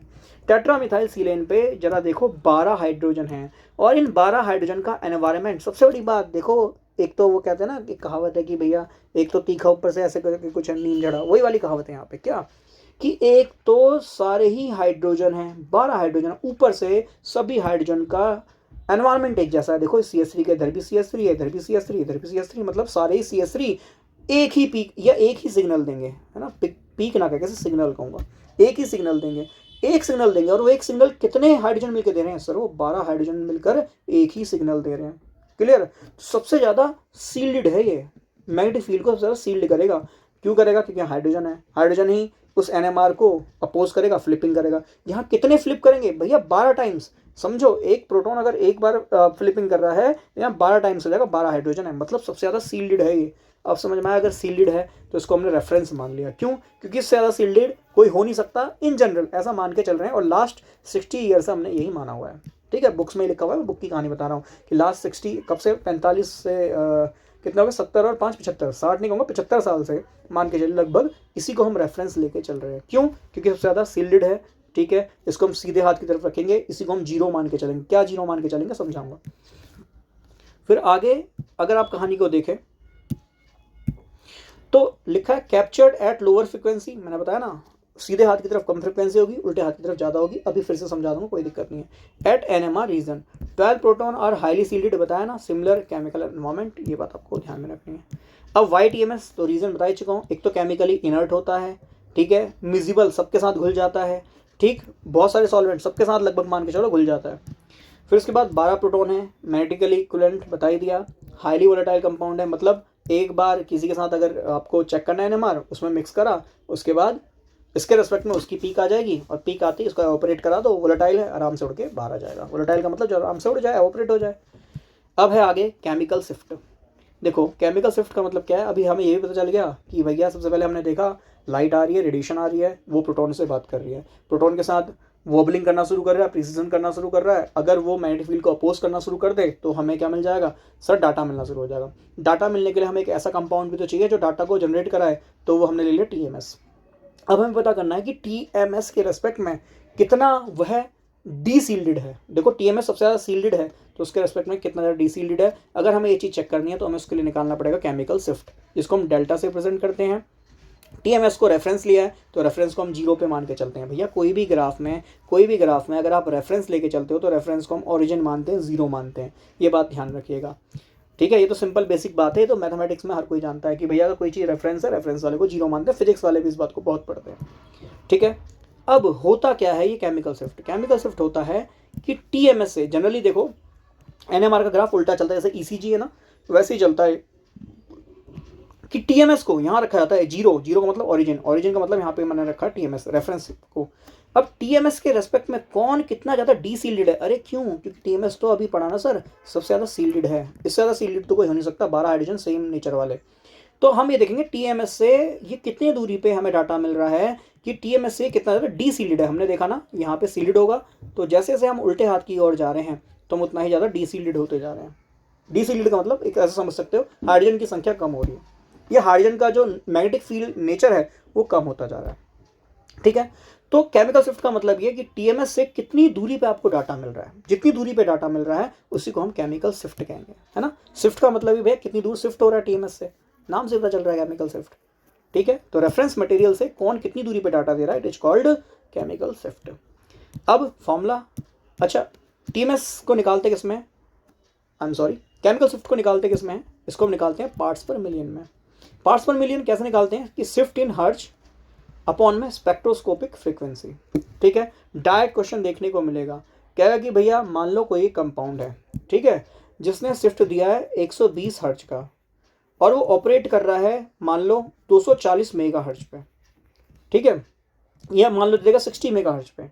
अब कहेगा बताओ उसका केमिकल शिफ्ट कितना है, तो बस को डिवाइड कर देना, तो आप कहोगे 2 ppm उसका केमिकल शिफ्ट है। डायरेक्ट क्वेश्चन देखने को मिलेगा, ठीक है, बट फॉर्मूला याद होना चाहिए। बहुत सिंपल सा फॉर्मूला है, याद मैंने करा दिया है 2 से 3 बार। देखो जरूर देखना वीडियो को, जिनको बिल्कुल नहीं समझ में आ रहा, क्योंकि शुरू शुरू में तो आसान लग रहा होगा, कहानी रोचक सी लग रही होगी क्योंकि मैं रिलेट करा रहा था लाइव एग्जाम्पल से, बट जैसे जैसे कहानी आगे बढ़ रही है हार्ड होता जा रहा है। मैं इसमें कुछ भी ऐसा नहीं कहूँगा कि भैया देखो आपका अपना खुद का ये चीज़ होनी चाहिए कि भैया मैं एग्ज़ाम में जाके तुक्का मारूंगा या फिर पढ़ के जाऊँगा, मेहनत करके जाऊँगा। तो अगर आप तुक्के मारने वाले में से नहीं है, 2-3 बार जरूर देखेंगे, अपने आप समझ में आएगा। PDF को खोल के दोबारा से पढ़ लीजिएगा, सब कुछ क्लियर हो जाएगा, ठीक है। या फिर एक और बुक का मैंने फॉर्मूला लिखा है कि भैया TMS का एक और फॉर्मूला है कि distance down field from the TMS। बताया ना TMS सबसे ज़्यादा सील्डेड है, तो उससे दूर की ओर जा रहा है, डाउन फील्ड या फिर डीसील्डेड है। बट्टे में क्या उस जो भी आपने स्पेक्ट्रोमीटर लिया है, NMR स्पेक्ट्रोमीटर लिया है, उसकी कितनी फ्रीक्वेंसी है। जैसे 60 मेगाहर्ट्ज का लिया 60 लिख देना बट्टे में, अगर आपने मान लो 100 मेगाहर्ट्ज का लिया तो बट्टे में 100 लिख देना, ठीक है। और यूनिट बताई दी केमिकल शिफ्ट की, पार्ट्स पर मिलियन है। सबसे सिंपल क्वेश्चन आएगा यही आएगा कि भैया बता दो केमिकल शिफ्ट की यूनिट क्या है। ये सबसे सिंपल क्वेश्चन होगा, लप्पू क्वेश्चन जिसे कहते हैं, है ना। खैर आगे देखो, मैंने बताया TMS को रखूंगा 0 पे, है ना। काफ़ी लोगों के मन में चुनाव आ रहा है तो TMS पार्टी याद आ रही होगी, है ना। खैर तो TMS टेट्रामेथाइल सीलियन है, सबसे ज़्यादा सील्डेड है। तो देखो भैया जितना सीधे हाथ की ओर होगा उतना ज़्यादा सील्डेड होगा, लिखा भी है most shielded region, up field भी कहेंगे, और इस रीजन की फ्रिक्वेंसी सबसे कम होगी। ध्यान रखना, जितना ज़्यादा सील्डेड उतनी ही कम फ्रिक्वेंसी होगी, बहुत सिंपल सी बात है।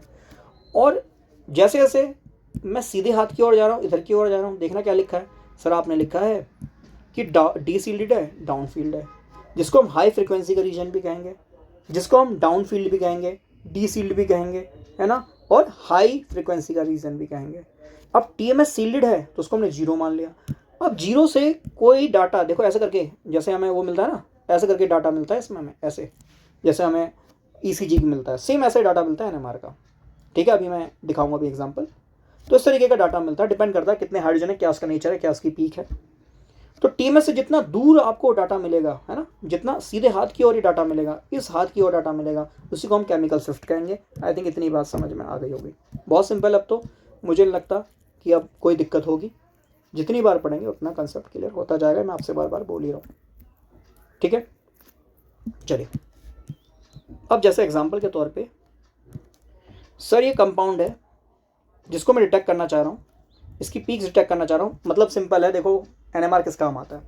मैंने मान लो आपको एक ये टेस्ट ट्यूब दी, इसमें कंपाउंड डाल के दे दिया, मान लो XYZ, इथेनॉल ये फिलहाल आपको नहीं पता कौन सा है, ठीक है। आपने अगर उसको जो है डिवाइस में, रेडियो जो आपका स्पेक्ट्रोमीटर है RF फ्रिक्वेंसी का, जिसमें आप NMR निकालने जा रहे हो, उसमें डाला, आप देखोगे विदिन 10 मिनट्स आपके सामने ऐसा ग्राफ बना आ जाएगा। अब ऐसा ग्राफ बना आ रहा है, सर कैसे पता चलेगा ये ग्राफ में क्या कहना चाह रहा है हमसे।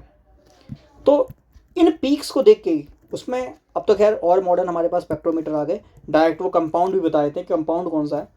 बट अगर मान लो थोड़ा सा पुराना वाला है, अब हमारे पास क्या होगा, ऐसा ग्राफ बन के आ जाएगा। देखो ये ग्राफ है ना, ऐसा ग्राफ हम पे बन के आ जाएगा। अब इस ग्राफ से पहचानना है हमें कि भैया कंपाउंड कौन सा हो सकता है।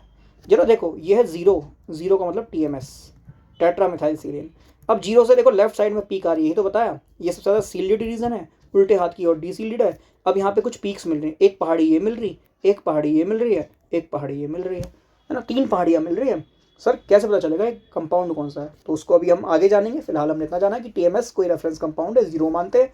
0 से लेफ्ट हैंड की साइड हमें पीक्स मिलते हैं, डाटा मिलते हैं, उन्हीं डाटा को हम पहचानते हैं, जिसको हम केमिकल शिफ्ट कहते हैं। फॉर्मूला सर केमिकल शिफ्ट का देखा कि कितनी फ्रीक्वेंसी हर्ट्ज में, बट्टे में आपने डिवाइस की फ्रीक्वेंसी कितनी ली है ना, जो भी डिवाइस या स्पेक्ट्रोमीटर आपने लिया उसकी फ्रीक्वेंसी कितनी ली है, उसको डिवाइड कर दो तो भैया आपका काम बन जाएगा, ठीक है। चलिए आगे समझते हैं कंसेप्ट को। मैं इसको 1 मिनट रफ कर दूं।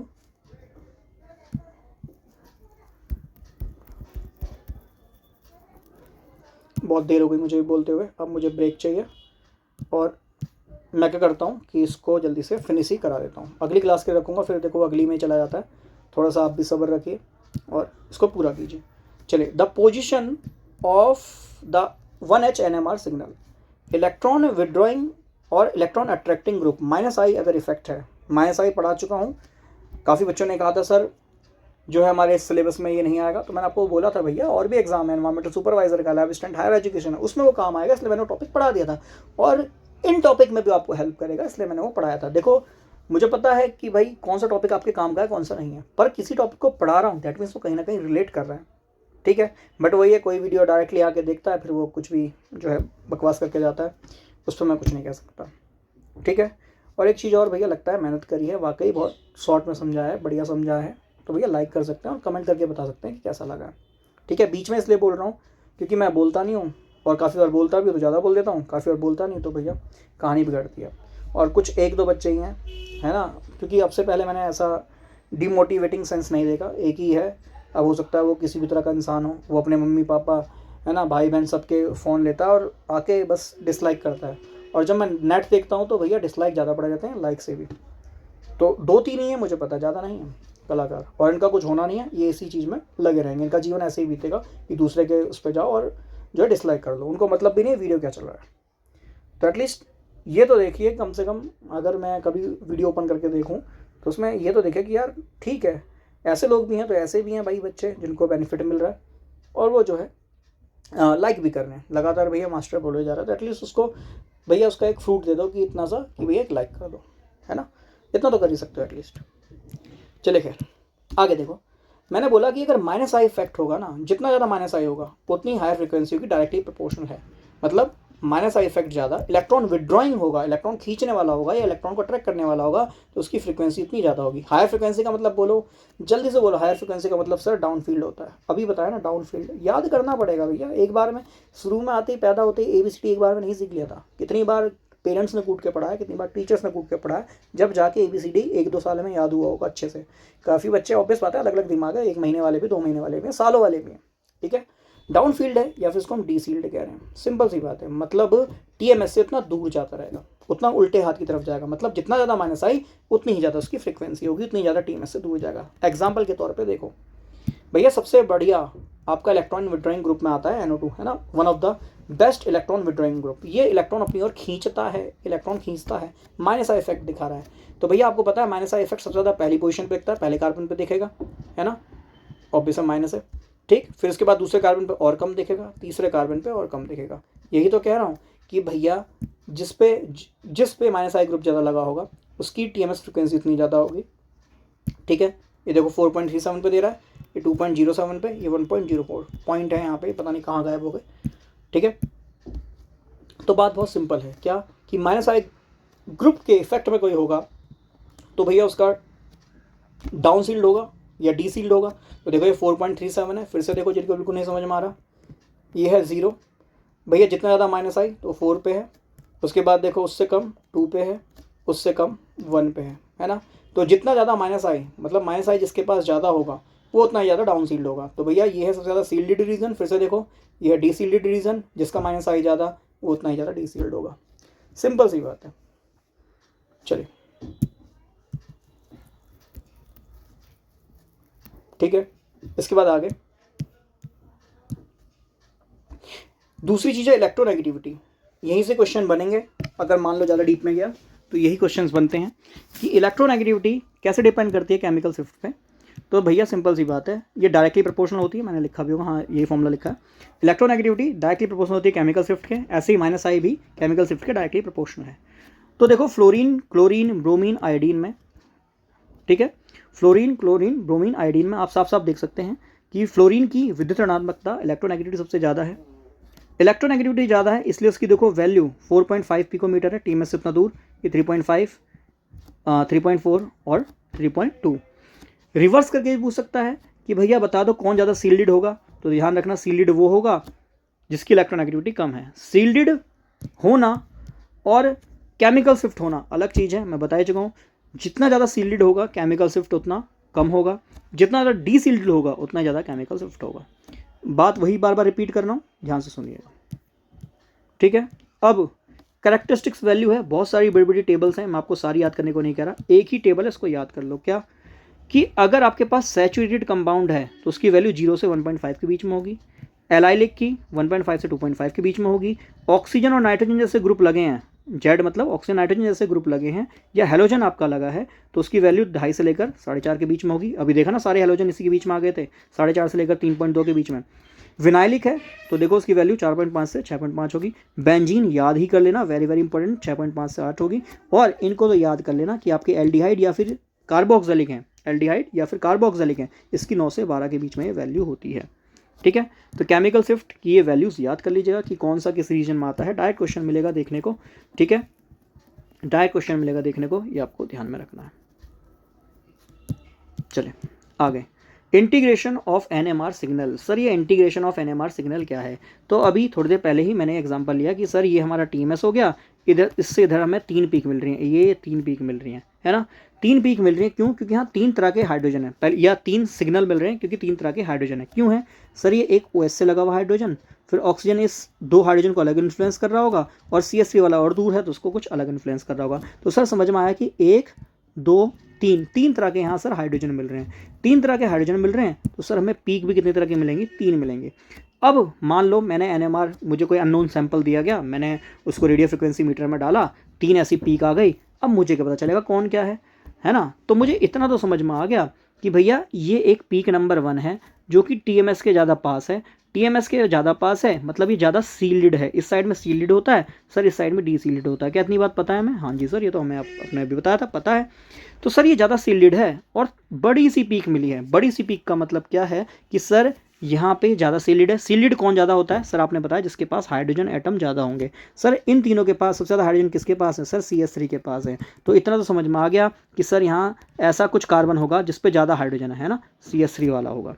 आगे सर ये वाला पीक थोड़ा दूर है ना। फिर देखो सर यहाँ ऑक्सीजन लगा है, मैंने बताया था जितना ज़्यादा इलेक्ट्रोनेगेटिव ग्रुप लगा होगा उतना ही डीसील्ड की तरफ होगा। तो मतलब ये A वाला यहाँ है कि नहीं? अभी तो बताया OH इलेक्ट्रोनेगेटिव है तो उसका वाला हाइड्रोजन तो सबसे दूर होगा, डीसील्ड होगा, TMS से उतना दूर होगा। सर ये देखो ये वाला पीक इससे लगभग डबल है, मतलब अगर ये 1 हाइड्रोजन का पीक है तो ये 2 हाइड्रोजन का पीक है, ये 3 हाइड्रोजन का पीक है। इससे ये भी समझ में आया कि सर 1 हाइड्रोजन का पीक है तो छोटा बनेगा, 2 हाइड्रोजन का पीक है तो डबल बन गया, 3 हाइड्रोजन का पीक है तो ट्रिपल बन गया, है ना, 3 गुना बन गया उसका पीक का। मिटाता हूँ तब और अच्छे से दिखेगा। देखो ये तो समझाने के लिए थोड़ा सा मैंने इसको सजा दिया था। अब देखो, अब समझो इस चीज़ को, समझ में आ रहा है क्या आ रहा है कि सर एक ही हाइड्रोजन है, एक हाइड्रोजन है सर, एक ही पीक है। ऑक्सीजन इलेक्ट्रोनेगेटिव है तो सर ये TMS 0 से उतना ही दूर जाएगा। सर 2 हाइड्रोजन है, ये देखो 2 हाइड्रोजन की पीक। सर ये 3 हाइड्रोजन है, सर ये देखो 3 हाइड्रोजन की पीक, है कि नहीं? फिर कैसे पता चला सर हमें कौन क्या है? तो सर हमें ऐसे दिखा कि सर अगर ये हाइड्रोजन 1 रेशियो में है, ये 2 रेशियो में है, ये 3 रेशियो में। इतनी बात समझ में आई। सर ये 3 रेशियो में है और यहाँ इतना समझ में आता है कि ज़्यादा सील्ड वाला है, तो मतलब यहाँ 3 कार्बन हो सकते, 3 हाइड्रोजन हो सकते हैं। सर यहाँ ये इसका कितना है? इसका ये मतलब इस वाले का दुगना है, तो सर यहाँ 2 हाइड्रोजन हो सकते हैं या 1 हाइड्रोजन हो सकता है। अब ऑप्शन में ऑब्वियस बात है आपके इस तरह के कंपाउंड आएंगे अलग अलग, तो आप उस कंपाउंड में देखिएगा कहाँ 3 हाइड्रोजन है। फिर आप ये देखिएगा 1 हाइड्रोजन वाला तो TMS से दूर की तरफ है, मतलब इलेक्ट्रोनेगेटिव है, इलेक्ट्रोनेगेटिव हो तो दूर होगा, तो ऐसा कुछ इलेक्ट्रोनेगेटिव एटम लगा होगा। ऐसे ही स्ट्रक्चर बनते हैं, ऐसे ही आपको ध्यान रखने होते हैं। फिर क्या होगा? 2 हाइड्रोजन वाला होगा तो आप देखो 2 हाइड्रोजन वाला, फिर देखो 3 हाइड्रोजन वाला, है ना। इस तरीके से आपका जो है स्ट्रक्चर बन जाएगा। ठीक, बाकी तो देखो जितनी प्रैक्टिस करोगे उतना ही बढ़िया सिस्टम आपका होता रहेगा। चलिए इसमें देखो, चलो इस कंपाउंड को बना के दिखाओ। ये देखो, तो सर एक समझ में आई बात कि सर ये Cl इलेक्ट्रोनेगेटिव है -I, तो ये A वाले ऑब्वियस बात है सर ज़्यादा डाउन सील्ड होगा, है ना, डाउन सील्ड होगा या डी सील्ड होगा, डी सील्ड होगा। याद करो जल्दी से, मतलब इसकी फ्रिक्वेंसी हायर होगी, हायर फ्रिक्वेंसी होगी सर इसकी। TMS से केमिकल शिफ्ट उतना ही ज़्यादा होगा, TMS से उतना ही दूर होगा। सर ये वाला CH3 3 हाइड्रोजन है, 3 हाइड्रोजन है ना। अब बना लो ग्राफ, बनाते हैं सर, कौन सी बड़ी बात आई। चलिए ग्राफ बनाते हैं। सर ये है 0 पे हमारा TMS भैया है, यहाँ बैठ गए। सर ये 1 है, ये 2 है, ये 3 है, ये 4 है और ये 5 है। हालांकि सर यहाँ हेलोजन है, हेलोजन आपने अभी बताया कि सर इसकी रीडिंग 4.5 से 3.5 के बीच में रहती है। अभी तो बताया, हाँ जी सर बिल्कुल बताया। सर क्लोरीन है तो ये करीब यहाँ बनेगा, 4.5 से 3.5 के बीच में बना लो। कितने क्लोरीन को तो नहीं देखना होता, हमें तो हाइड्रोजन की पीक निकालनी है। तो सर 1 हाइड्रोजन है, मतलब 1 पीक मिल जाएगी यहाँ, ऐसे 1 पीक मिल जाएगी ऐसे। फिर सर ये 3 हाइड्रोजन है, 3 हाइड्रोजन मतलब ज़्यादा सील्डेड मतलब 0 के ज़्यादा पास। और 3 हाइड्रोजन CH3 की अगर मैं आपको पीक बताऊँ तो आएगी 1.3, इसका केमिकल शिफ्ट 1.3 के करीब आता है लगभग। ठीक है, तो ये है 1, ये है 1.3। सर कितने हाइड्रोजन? 3 हाइड्रोजन है तो उसका 3 गुना बना देना है पीक। भाई अगर 1 है, इसका अमाउंट 1 है तो उसका 3 गुना बना दो वाली पीक, लो बन गया इसका डाटा। क्लियर है, इट इज़ वेरी सिंपल। तो भैया सारी चीज़ें अगर ध्यान से पढ़ोगे कोई भी आप ग्राफ बना दोगे। आगे स्प्लिटिंग ऑफ सिग्नल किस रीजन से होता है? तो स्पिन कपलिंग से होता है। डीप में नहीं जा रहा, डीप में जाने का कोई मतलब भी नहीं बनता। अगर डीप में क्वेश्चन आता है तो भैया मैं कहूँगा स्किप कर दो, क्योंकि बहुत कुछ पढ़ना है ना, GS भी पढ़ना है, इतने कम समय में सब कुछ तो नहीं हो पाएगा। जिनको आता है स्पिन कपलिंग वो कर लेंगे, अदरवाइज स्किप कर देना। पर मेन आइडिया मैं इसके पीछे का देता हूँ, क्वेश्चन आए तो भैया छोड़ना नहीं।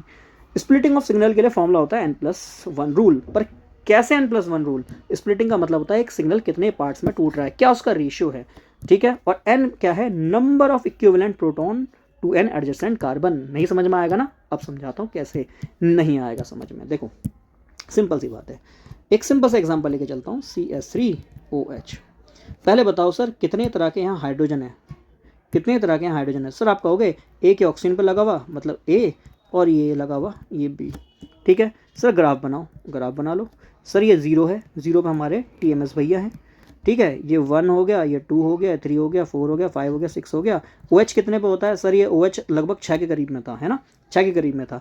अच्छा CH3 3 हाइड्रोजन, जितने ज़्यादा हाइड्रोजन उतनी ज़्यादा सील्डिंग मतलब केमिकल शिफ्ट उतना ही कम, मतलब 0 के आसपास। और CH3 अभी बताया 1.3, तो ये 1 है, लगभग यहाँ मिलेगा, यहाँ मिलेगा, है ना, यहाँ मिलेगा, ये यहाँ मिलेगा। अब ये मिलेगा कैसे? ये मिलेगा ऊंचा, क्यों? क्योंकि सर यहाँ हाइड्रोजन 1 रेशियो में है, यहाँ 3 रेशियो में है। तो सर ये 1 है, मतलब इसकी वैल्यू जो भी होगी उससे 3 गुना ऊंचा मिलेगा पहाड़, 3 गुना ऊंचा मिलेगा पहाड़, बिल्कुल मिलेगा। सर ये वाला H 1 ही है, लगभग 6 के करीब, तो सर इतना ऊंचा मिलेगा। ये 1 है तो उसका 3 गुना मिलेगा, क्यों? क्योंकि यहाँ 3 हाइड्रोजन मिल रहे हैं, सर यहाँ 1 ही हाइड्रोजन मिल रहा है। इतनी बात समझ में आई?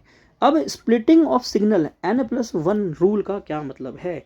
Number of equivalent carbon bonded and adjacent carbon, carbon के बगल में कार्बन, उस पर कितने हाइड्रोजन है इस पर डिपेंड करेगा। सर यहाँ अगर मैं बात करूँ, यहाँ कार्बन के बगल में कोई कार्बन नहीं, यहाँ कार्बन के बगल में कोई कार्बन नहीं है, तो यहाँ पे n+1 रूल लगेगा ही नहीं। जैसी स्प्लिटिंग है वैसे की वैसे लिख दो।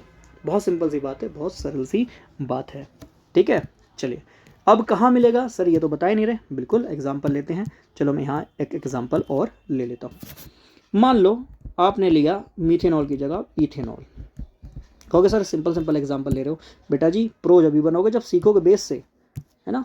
तो खैर ये देखो, ये H अलग एक एनवायरनमेंट है, ये CH2 इससे इफेक्ट हो रहा है तो उसका एक अलग एनवायरनमेंट होगा, और इस वाले का अलग एनवायरनमेंट होगा। सर 3 सिग्नल मिलेंगे, बिल्कुल मिलेंगे। बनाओ सर, बनाते क्यों नहीं हो, बिल्कुल बनाइए। ये है आपका 0 का मतलब सर ये TMS हो गया, बिल्कुल सही बात है। सर CH3 सबसे ज़्यादा सील्डेड, 3 हाइड्रोजन है ना, सबसे ज़्यादा सील्डेड, तो सर ये यहाँ करीब मिलेगा। फिर CH2 2 हाइड्रोजन, सर ये यहाँ करीब मिलेगा। सर 1 हाइड्रोजन, सर ये यहाँ करीब मिलेगा। सर 3 हाइड्रोजन का पीक, सर ये 3 गुना मिलेगा। 2 हाइड्रोजन का पीक, इससे थोड़ा कम मिलेगा। 1 हाइड्रोजन का पीक, सर ये सबसे कम मिलेगा। कितनी बात समझ में आई? हाँ जी बिल्कुल समझ में आई। कुछ ऐसे 3 पीक्स आपको, 3 पहाड़ियाँ आपको देखने को मिलेंगी। बट हमें पता करना है स्प्लिटिंग का। स्प्लिटिंग का क्या फॉर्मूला पढ़ा? सर n+1 पढ़ा। n+1 क्या कहता है कि एडजेसेंट कार्बन पे कितने आपके हाइड्रोजन होंगे। एडजेसेंट मतलब बगल वाले, अगर ये CH2 है तो उसके बगल वाले पे कितने हाइड्रोजन है, ठीक है। जैसे ये CH2 है, इसके बगल वाले पे 3 है, तो n+1 फॉर्मूला में देखो, n+1 मतलब इस वाले B वाले के बगल में देखो, B वाले के लिए निकाल रहा हूँ, तो B वाले के बगल में 3 हाइड्रोजन है ना। B वाले एडजेसेंट मतलब बगल वाले, उसके पास 3 हाइड्रोजन है, तो बस यहाँ n की वैल्यू 3 पुट करो, 3 + 1 4। तो यहाँ कितनी स्प्लिटिंग पीक मिलेंगी? तो यहाँ पे 4 पीक्स आपको देखने को मिलेंगी। ऐसे CH3 को देखो, है ना, अगल बगल में होना चाहिए। इस कार्बन के बगल में कितने हाइड्रोजन है? 2, तो उसके लिए n+1 रूल लगाओ, n+1। तो यहाँ पे इस CH3 के बगल में 2 हाइड्रोजन है, तो 2 + 1, इसकी मतलब 3 स्प्लिटिंग पीक मिलेंगे। अब समझ रहे हो? ये तो हो गया ब्रॉड। आपको कैसे देखा? जब उसको जूम करके देखोगे ना, तो देखो ये B वाले को, तो ये था हमारा, क्या था, ये था C, ये हमारा B, ये हमारा A। कैसे बना रहे हो सर? अरे देखो ना, ABC लिखा हुआ है, ये लिखा A, ये लिखा B, ये लिखा C, तो ABC लिखा हुआ है।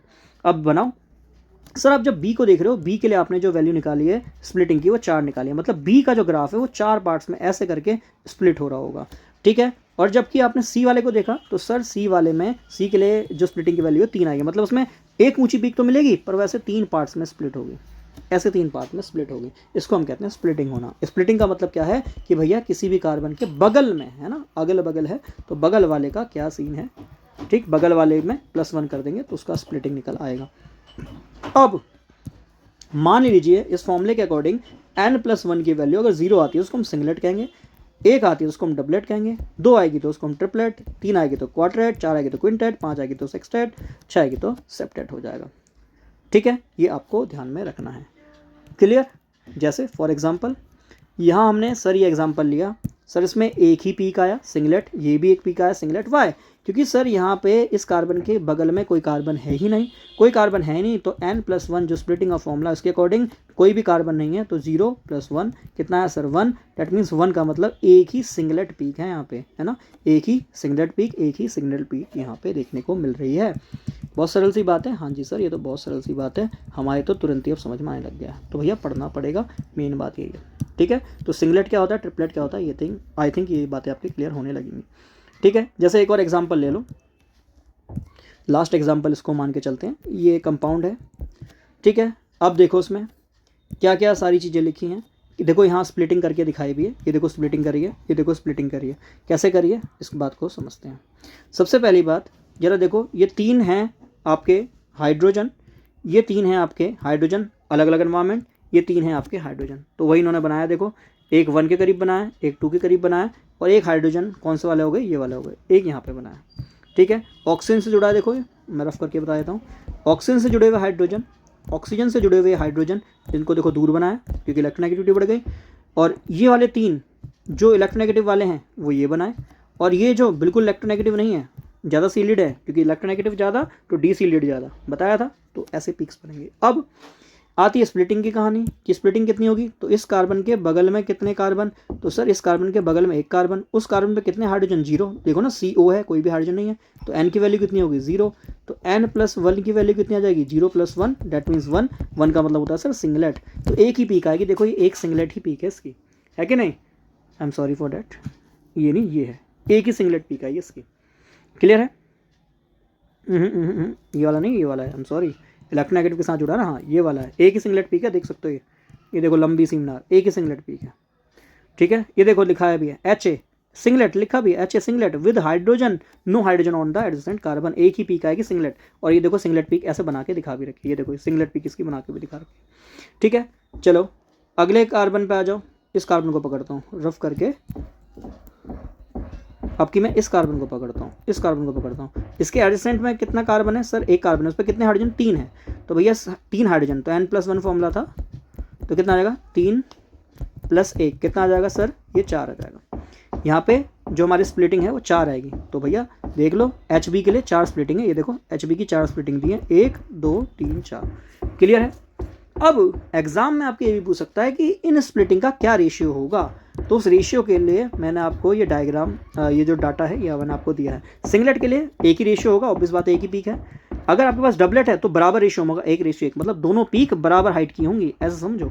1:2:1 ट्रिपलेट है तो इनका रेशियो 1:2:1 होगा, मतलब एक पीक ये तो उसकी वाली डबल, फिर एक सिंगल ऐसी वाली, है ना, तो 1:2:1 ऐसे पीक्स होंगे। क्लियर? ऐसे देखो 1:3, मतलब ये 1 है, ये 1 है, ये 3 गुना, ये 3 गुना, फिर ये 1 गुना, ऐसे पिक देखने को मिलेंगे। तो वही चीज़ आप यहाँ पे जरा देखिए, ये याद करना है पूरा, ये टेबल चार्ट याद करना है, यहाँ से क्वेश्चन बनेगा ही बनेगा। ठीक है जी, तो ये था आपका NMR, और जल्दी से लास्ट इसको भी देख लेते हैं। ठीक है, ये लाइन में कब से बोलना चाह रहा हूँ, ये था आपका NMR, पर बोल ही नहीं पा रहा क्योंकि कुछ ना कुछ देखो छूटेगा, कोई फ़ायदा नहीं, सब कुछ पढ़ने में फ़ायदा है। देखो थर्ड वाले को भी देख लो, ये वाला कार्बन है, इसके बगल में कितने हाइड्रोजन है सर, इसके बगल में कार्बन पे 2 ही हाइड्रोजन है, तो n की वैल्यू सर 2 है, और n+1 की वैल्यू 3 आ जाएगी, है ना। 3 का मतलब सर क्या था, अभी आपने बताया था सर, 3 का मतलब क्वार्टेट था, है ना, 3 का मतलब आपका क्वार्टेट था, तो 3 पीक मिलनी चाहिए, ये देखो 3 पीक मिल गए। जब 3 पीक होती है, क्वार्टेट होता है, तो उनका रेशियो क्या होता है, 1:2:1 होता है। तो देखो ये एक रेशियो में, उसका ये डबल हो गया, इसका ये 1 हो गया, तो ये आपसे कह रहा है देखो SC, उसके बगल वाले में देखो, तो आई थिंक स्प्लिटिंग का सिस्टम भी आपको समझ में आ गया होगा। ठीक है, तो इनसे ही बनने हैं आपके क्वेश्चंस। अब कैसे कैसे बनता है डायग्राम सब कुछ समझा दिया, अब आप पे डिपेंड करता है कि आप कितनी प्रैक्टिस करते हैं। अब मुझे तो रीडिंग से याद है, इसलिए मैं सीधा सीधा बनाते हुए चल रहा हूँ, पर शुरू में करने वाले बच्चों को तो समस्या आएंगी, इसलिए 2 से 3 बार वीडियो को भी देख सकते हैं, या फिर PDF को भी पढ़ सकते हैं। PDF टेलीग्राम पे अवेलेबल है, ठीक है, और पसंद आता है तो भैया क्या करना है, लाइक भी करना है, कमेंट भी करना है, और देखो भैया लगता है मेहनत की जा रही है तो शेयर भी कर सकते हो। आजकल शेयर करना देखो मामूली बात होगी, हर कोई कहता है शेयर करो, पर समझो रीज़न भैया, आपको लगता है ना कि इस चीज़ से ज़्यादा जनों को बेनिफिट पहुंच सकता है तो प्लीज़ पहुंचाएं। हालांकि मैं सोचो मेरे कंपटीशन में बहुत मिल जाएगा या मेरा कंपटीशन ख़राब हो जाएगा, भैया आपका जो कंपटीशन है ना वो आपकी पूर्व तैयारी से डिपेंड करेगा। ये 14 दिन की तैयारी पे बस आपकी फ्रिक्वेंसी बढ़ जाएगी, वही फ्रिक्वेंसी बढ़ जाएगी, पर जो आपने शुरू से मेहनत करी है, जिनने शुरू से पढ़ाई करी है, उसी का फाइनल सिलेक्शन होगा। ठीक है, तो ये मत सोचिए कि मैं करूँगा तो कंपटीशन बढ़ जाएगा, ऐसा नहीं होता कभी भी। ठीक है, जो उसने शुरू से मेहनत करी होगी वही ज़्यादा अप्रोचेबल होगा। ठीक है, बाकी और भी वीडियोज़ हैं, चलो इसमें कंपटीशन मान रहे हो तो भैया और जगह भी शेयर कर दीजिए, और भी एग्ज़ाम्स में वो हेल्प करेगा। ठीक है, तो आज की क्लास को इतना ही रखता हूँ। Bye bye and take care.